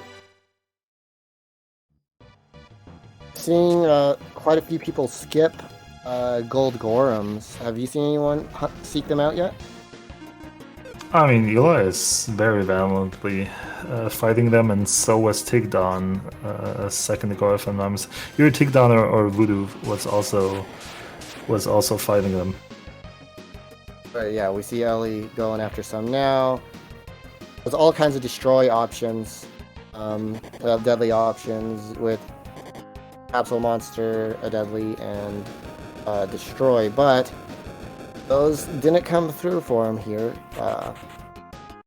And we're seeing the power of Golden Mist, which is not great. There's a reason why you get 20 points for beating Gold Gorms and Gold Dragons. Gold Dragons, yeah. Or a Gold Gorm, a Gold Dragon, yeah. Does that mean he already has the Gold Gorm point? Yeah, he does. A Gold Gorm. Okay, but he kind of wants that blue chest, and that might be blocking progress. I didn't see. Yeah, exactly. So this Gold Gorm he had to defeat because it was straight in the door, and he wanted the blue chest. But he did have Gold Gorm before that. Eli did this. Didn't need to go that way, but wanted the blue. Didn't resist seeing what it was. It was a hairpin. I use it. We just got a casual dark fruit drop, so I mean, Eliminator? I mean, 90% wipe out 25%. all the dark summoners? Come on. I'd hope that runners aren't experimenting with dark summoners encounters, for what it's worth. Right. And also, I mean, before he learns Eliminator, he's going to want to learn Evil Aura on Form 4 Darby. Which... Form 4 Darby already has the highest average damage of any capsule monster. Add add evil aura to that pool, and it's like adding another guy to your party. Mm-hmm. Yeah, it's a very strong capsule as long as he actually uses those skills you talk of. Which is an entirely different story, but of course, if the capsule never learns the skills, there's no way it's going to use it. See Voods and Tigdon with dueling Cyclops fights. Back attack some ghost ships. Mm-hmm. Yeah, 50-50 them.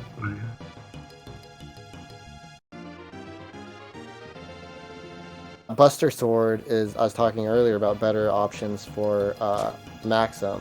That is, I believe, his most powerful weapon, that or the Zerko Sword. So that's going to be some more damage for Ellie if he ended up getting it. Oh, and a Perish Punch. That hits.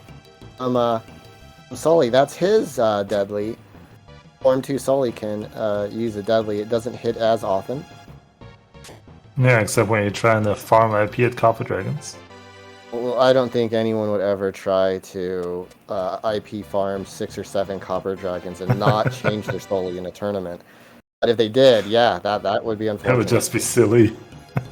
Oh, another Gades Blade for Tigdon. Mm-hmm. That one is getting fed, I believe. Nope, not fed. Maybe did he feed the first one? Tigdon already... Oh no. There is no Gades Blade feeding point for Tigdon, and I also did not see... Oh, but you know what? Opening. Know what you can do? If you have 2 Gades Blades in an any percent party... Oh yeah, that works. If you have an attack buff. Which I currently don't see.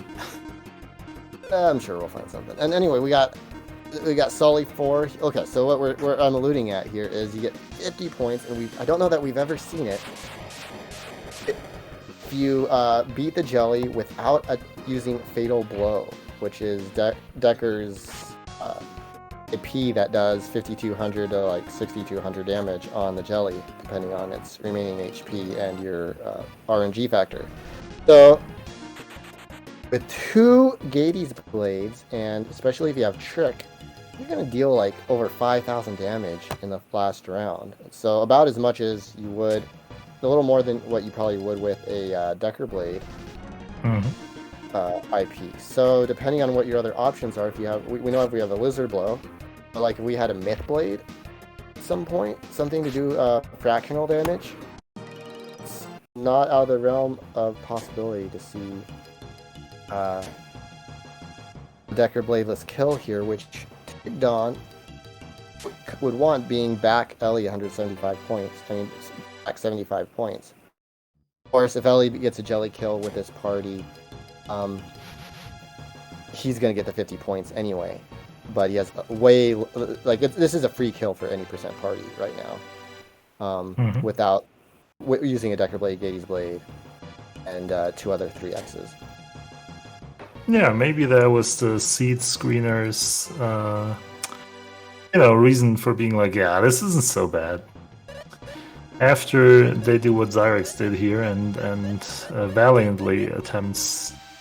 So everyone else has probably a pretty good time, right? But Zyrex is playing over and over that nightmare of treasure room gauntlets in the first 30 floors. So, I mean, of course, now he's out of there, but still...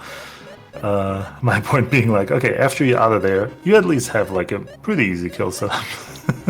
So they probably won't complain. And they shouldn't, this is an interesting race. Dung gets through a pretty brutal Archfiend Leech combo, but they were arch friends. When they use stronger, they just, and then heal themselves a little bit. They don't even heal a lot. And now we got Voods fighting Arch Fiends, the alternate version of our Arch Friends that just spam AoE on your party. Even through that, he lived through the encounter. No one died. Yeah, there was a bit of an IP farm there. You're level 34, that helps. That's a high level for being where he is in the cave. Ellie got his Barbie up to Form 4 too, so we're on Evil Aura watch. Yep. will he learn Evil Aura? What is it, like a 5% chance per encounter to learn? It's oh man, do I remember this? I think a 1 to 24 Don't try to chance remember this after stuff. every Go battle. to Ancient Cave Ref and look this up. There we go. I will actually do that. Let me see. Yeah, there you go.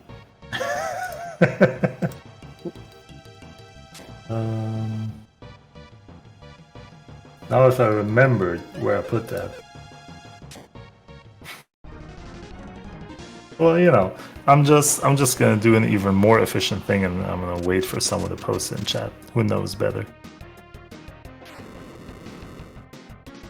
But yeah, I'm pretty sure it's a 1 to 24 chance of learning Evil Aura at the end of every single battle. Ellie's dealing with some archfiends here. Spamming AoEs. The three-man party, that's more dangerous, as E found out last week. But also level 34. Got through the first encounter. And the Ice Rogue was kind and didn't use Cruel Storm, which might have wiped him out. It was close. Mm-hmm.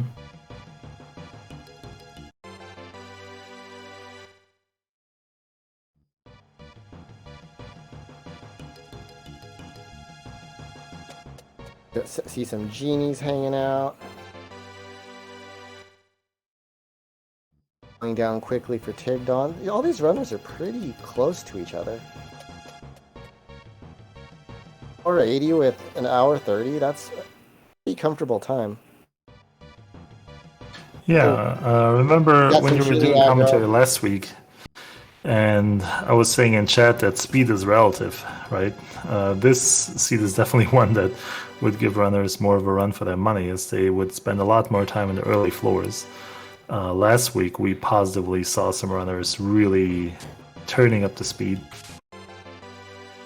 Yeah. But that's perfectly fine. That's what the 2 hours are for, right? I do not blame anyone for running at this exact speed, and there is a very good reason that Eli Moose and Tigdon are all at about the same pace here. Ouch. Tigdon taking a double frost. The genie's using a terror ball to get through, but he's one more frost and he could be toast. He's fine. Yep.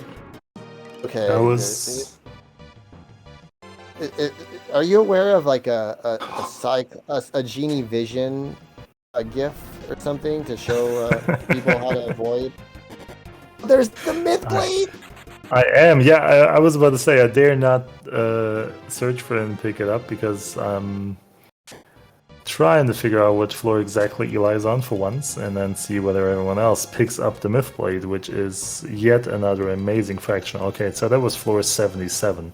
Both Voodoo and Tigdon are past that floor, so I forgot, or I missed whether they actually picked up the chest. I didn't forget it, just never saw it.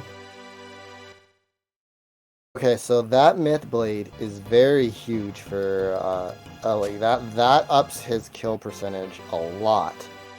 Yeah, because he does have a cancer rock. So it doesn't combine as well as the old sword does, but he now has the option of doing a double fractional, or yeah, go ahead.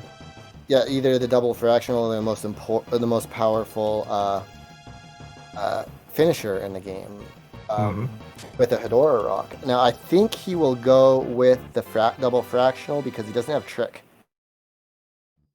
So hit the double fractional, and then have Artie. Oh, but Artie has a deadly on. So he needs a Gorgon rock for Artie to be doing anything other than triple zapping. Yeah, he's fighting Gorgons right now, not just for that, because as you correctly said, he does have the Hedora rock, Eli that is, and also the Cancer rock, so by getting a Gorgon rock, he would snag himself another 10 points here.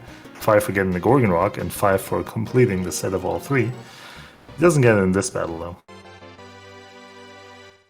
Yeah, he's definitely going to want that. That'll up his kill chances quite a bit, too, and he wants Evil Aura.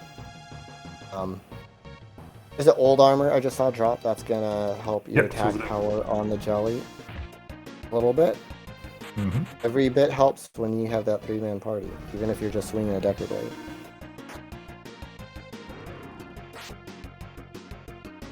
Yeah, so I hope we're not gonna need any more IP healing at this point. But if we did...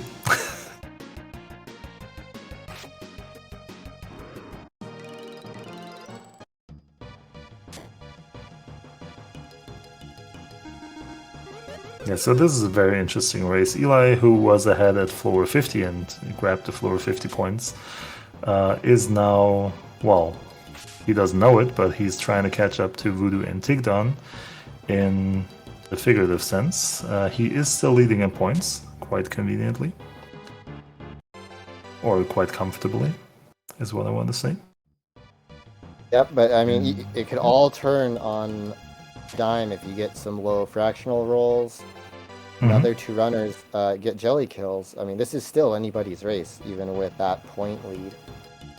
It's very interesting, and that's not like, typical commentary line to keep the viewers hooked. This is actually quite interesting to watch because all three definitely have a shot at a kill.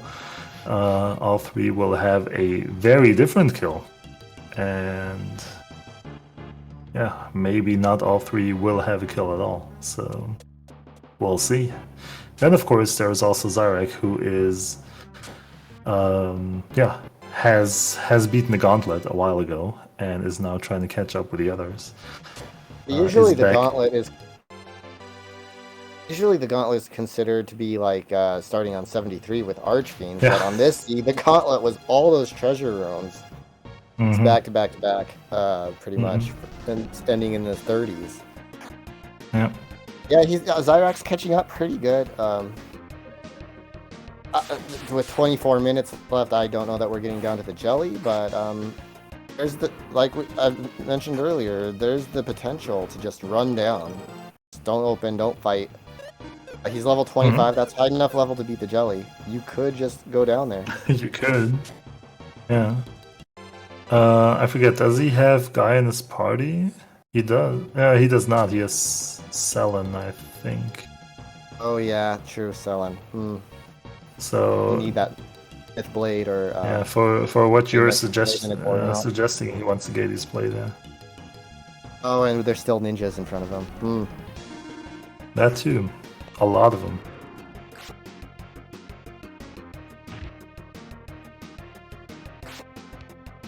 Ellie is gonna fight every single Gorgon in this cave until he gets that Gorgon rock.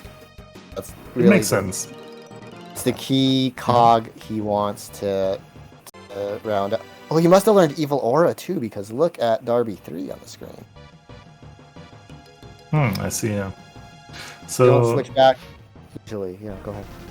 Exactly, yeah. I just wanted to point out, since you said he's fighting every single Gorgon, that's exactly what I was talking about earlier.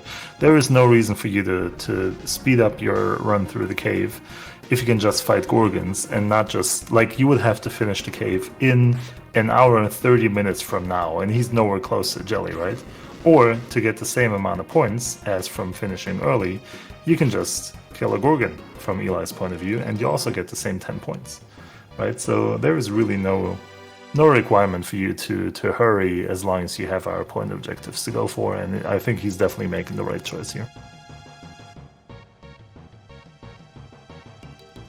Zyrak fighting some ninjas. Knife thrower, getting punched a lot, but he's level 25 with great gear. Even with Artie missing his deadly, not in too much trouble here. Yeah, it is going to cost him a little bit of time, though, to micromanage the party, to micromanage the ninja fights. Of course, there is no alternative to that, right? I mean, he knows he has to go through it. But it's not what he likes to see. For a moment there, Tig and Voods in the lead in lockstep. Like, they were still opening the same chest at the same time. I am. Oh, except one of them has a full inventory. I was about to say Voodoo gets a very rare full inventory screen. Yep. Which allows Tig to be in the lead of all of our runners. Newer runner, very impressive. Yeah.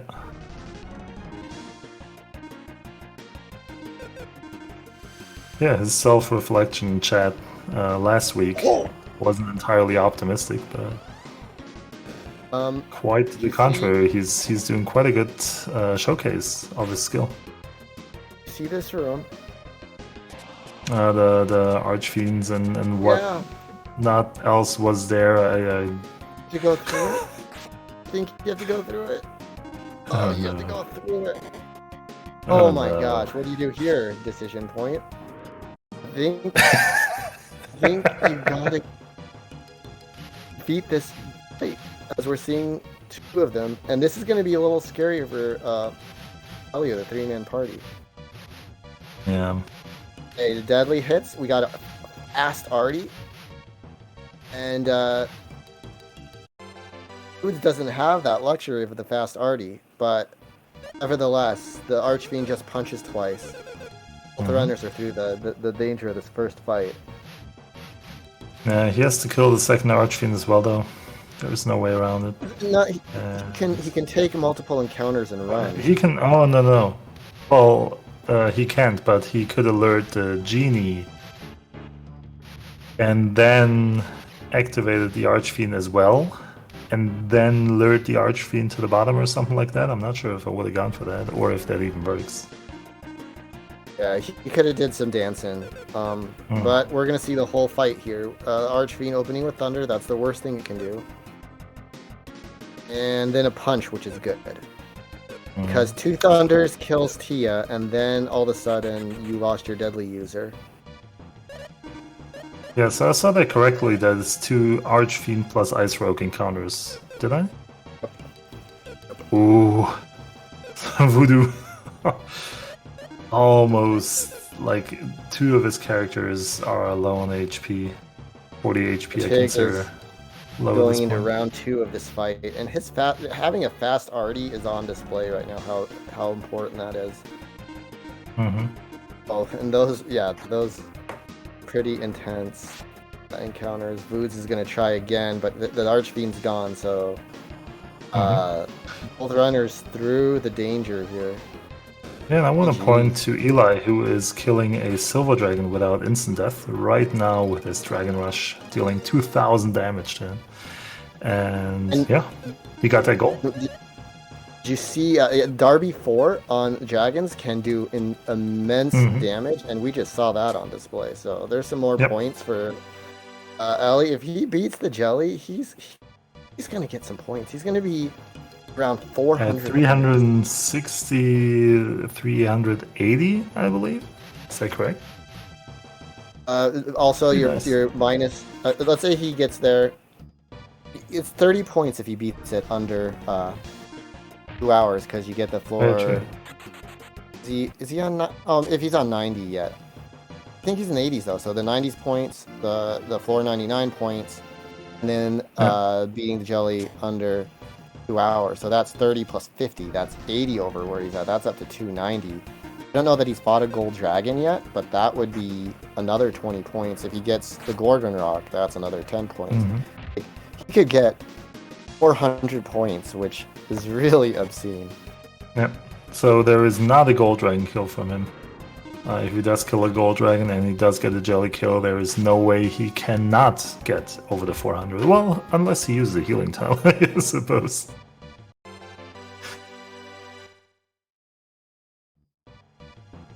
Yep, so again, the points document has been linked in chat. If you look all the way on the bottom, there is a number of tabs. If you look at Group 3, you're looking at the current race and the current points. If you want to get a more detailed image of the runner's distribution of points, or if you look at the first tab that has all the rules of this tournament for both this race and the one coming right up. Big Don in first place, I'd be watching this VOD back and be like, yeah, it's flying down. Wait, I was behind by 100 points? Ellie is kind of what you're talking about, taking your time, also utilizing the point structure of your party setup and whatnot. Oh, double golds for Boots. And is he fighting them? No. Oh, he's going to smoke ball out and try to beat them before that. That's clever. Going for those points. I mean, if he can snipe them real quick, he can't, but he beat them. Wait. Second destroy. Okay, so... but he beat a gold dragon, so that's points. He has to finish the encounter, though. He cannot escape, so he has to kill this one. Okay. And he decides not to. That's interesting. So that must have been a time decision, right? There is no way he wouldn't have found that. I know why he didn't do it. He had one smoke ball, and he just used it. Oh, I see. So he didn't want to risk all the deadlies missing and then his run ending. Okay, that's fair. I don't think he's at that point now. Mm-hmm. That's fair. So, okay, then let me change that to resources decision. I could definitely see him doing it for time reasons, but definitely what you're saying makes sense as well. As long as you have a smoke ball, you're safe. If you don't, you're not. And it could be time too, because we have 14 minutes left. I didn't see his IP situation. We still got some floors left, and if I'm playing the seed right now, and if somebody gave me everything I need to beat the jelly pretty quickly. Oh, and he's skipping chess, so he is skipping everything. Time decision. 3 doors down. I might be like, okay, where's the Dragon Con? I know Krieg and Shadow put a Dragon Con in here. I need to just get down. Look at all these free stairs. Oh yeah. I'm just way to call out Krieg and Shadow, by the way, after all this talk of us of like the person picking out the seeds. We gotta get Shadow, guys. Not being too nice to the runners. They put in so much work on this tournament. I mean, with having the vetted seeds, that means somebody has to go through and play a bunch of seeds and find seeds that are going to allow you to beat the jelly, and that's really time consuming. Yeah, and on that note, while we're calling out people who probably weren't involved, I'm pretty sure it was Shadow all by himself because Krieg was busy single-handedly making the Ancient Cave Guide. Listen, I see Krieg's hand-picked artwork, if you will, on some of these seeds. There's no way. There's no way that none of this is Krieg. I see. Decker Blade. Well, in any case. And another oh wait, that is the lizard blow. Zyrak continuing to pace on down the cave, doing pretty good. To no cores, so pretty impressive.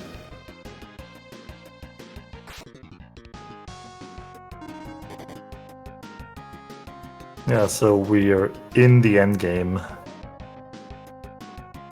And Darby's slinging the evil auras left and right. We can only hope the same is going to happen. DC Vood's situation. He's getting dread. He's getting bravery. He's alive. He's away. Okay, that was scary.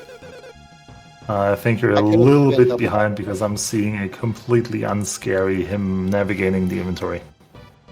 Oh, yeah, well, inventory is its own scary thing. But, yeah, he had a encounter with silver dragons and copper dragons where the dragons were using bravery and dread, which is the benign version of not double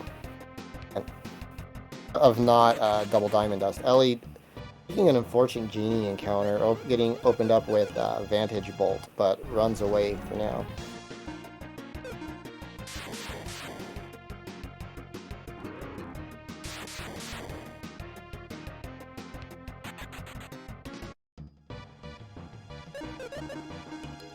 And Voodoo is at floor 96.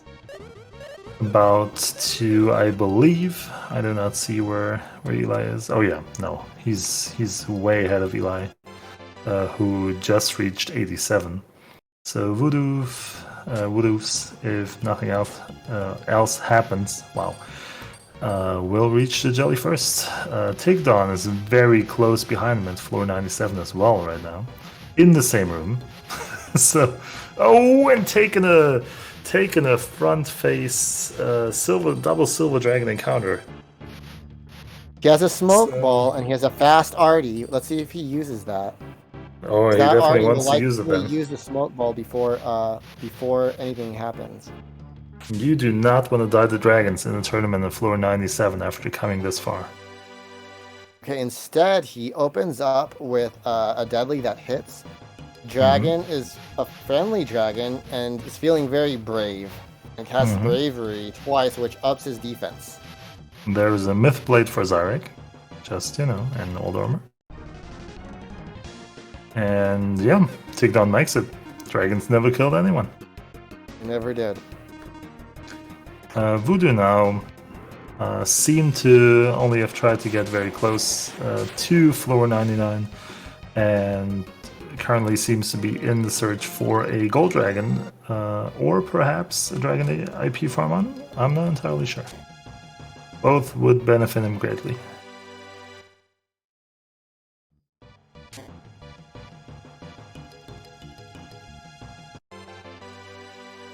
Oh, never mind. Voodoo already has the gold dragon kill. Forget everything I said. So both Eli and Voodoo already have their gold dragon kill. So the only reason Voodoo would be in this battle is for IP farming. I see only 2 of his characters have IP.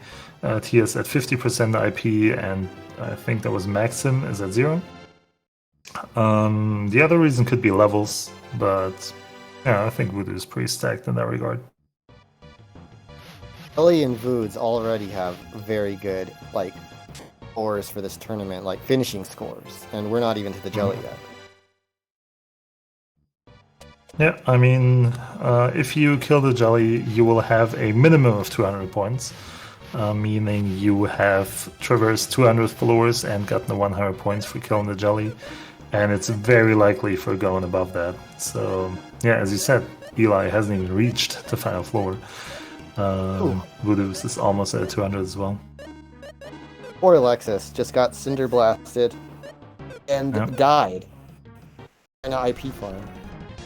So this is one of the problems you're gonna encounter with the non-standard parties. So Maxim, Decker, Guy, and Artie are reasonably good at taking cinder blasts and will actually be able to IP farm relatively easy that way. However, with any other party, you're gonna face more issues.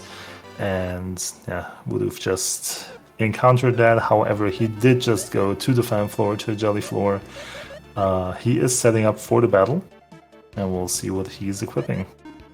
Looks like we'll be doing triple thunder then with without any IP on Lexus. Mm-hmm. Which is fine though. Does he have a Gorgon Rock? Because because she doesn't have a Curse Lifter. This could be a little sketchy on the jelly kill front for Boots. Could open the door for Tig here. Or running a Decker Blade and did he get the Myth Blade? I'm not sure. I think so, but I'm not sure. I think that's on pick it up, but even with the Myth Blade, he doesn't have much for finishers. It's gonna be an adventure. Does he have? Okay, next question. Does he have something to M-form his capsule? Sorry, I mean Tigdon? I don't think so. Oh no, Voods. You mean Voodoo? Yeah, because he's gonna need some damage. I didn't see it. On the Decker Blade. And he has one finisher, or one more fractional if he has the Myth Blade. Yeah, now, Myth Blade, Decker Blade is very powerful. He could absolutely still get a kill without much else. I don't know if Voodoo has the food, he might be stuck with a Diaper Giant after all. Well, he is jolly, he is green, and he'll do more damage than Form 1, so this could be a close fight for him. I see a Tigdon heading up for the jelly fight as well. Yep, and Eli is close behind, but I mean, as you can see in his points, he has little reason to worry other than whether he is going to make the kill, which for a 3-character party is a lot harder, and I cannot express how much harder it is to actually get a kill with his party. However, he also has a lot of resources to run the work with. He has a lot higher levels than you ordinarily would have in a speedrun of the category. So, yeah. He has everything you could ever want except Trick, basically. Yep, that's fair. It's very fair. That doesn't give you a for sure kill. Yeah, however, if he decides to go with Mythdora, then he will have a raised attack power to begin with, as opposed to, say, a Silver Sword. So maybe I actually cannot tell you how much that evens the odds, but yeah, he has a very high level party. Also, He has Darby with Evelora. you get a Gorgon Rock. That's really important too, because He did here not get comes a the Gorgon fight. Rock. Here comes the fight You're for correct. Boots. Or at least according to scorekeeping, it did not. There was always a chance that that is not up to date. Calculators out. Voodoo's is trying his fight. Yeah, there you see Gorgon the Rock loss of IP, the so that ancient Gorgon cave. Rock is going to be good, really big for Voods. There we go. And a power And he Gorgon. picked up a power gourd. Okay. In the absence of any other attack buffs, that is a very good option.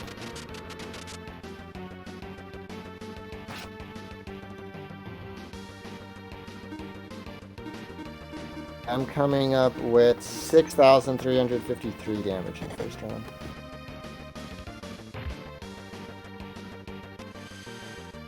Yep. Chat seconds that. Eli now for floor 97. And Tigdon is feeding Sully the form 4. Which is the form you want if you're running Sully for damage.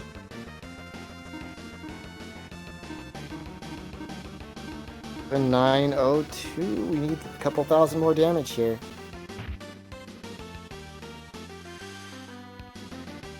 Little monster helping.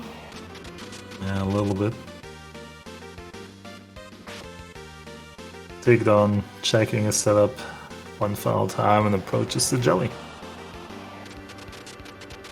3 minutes left to go. So again, the runners get 10 additional points if they manage to get the kill in time. And yeah, Voodoo's gets the kill. Oh, Very nice. 10,051 damage. GG, Very Voodoo's. nice. That was GG. very close. But you know why he got it? His capsule used the twister. There we go. There we go. Other power. I will refrain from any of the jokes that come to my mind currently. In everyone's interest. Oh no, Sully defended. Tigdon. Yep, so Eli currently on the setup and Tigdon on the second fight. Did you see how good the Fatal Blowout was? 4,500. A little above average, I think. Right, I was following up a Gorgon Rock as well, right? Or a Deadly Rod. Something like that. Question Yeah, I mark. did 1256. I missed some of the Octo Strike. Okay, I lost the damage. Chat's gonna have to. And Ellie is starting his jelly fight too, so 3 jelly fights. This is Oh yeah. pretty great. This is gonna need a number of calculators. So 1.5 minutes roughly, or 1 minute 40 seconds. Evil Aura! Arby coming through clutch. For Ellie.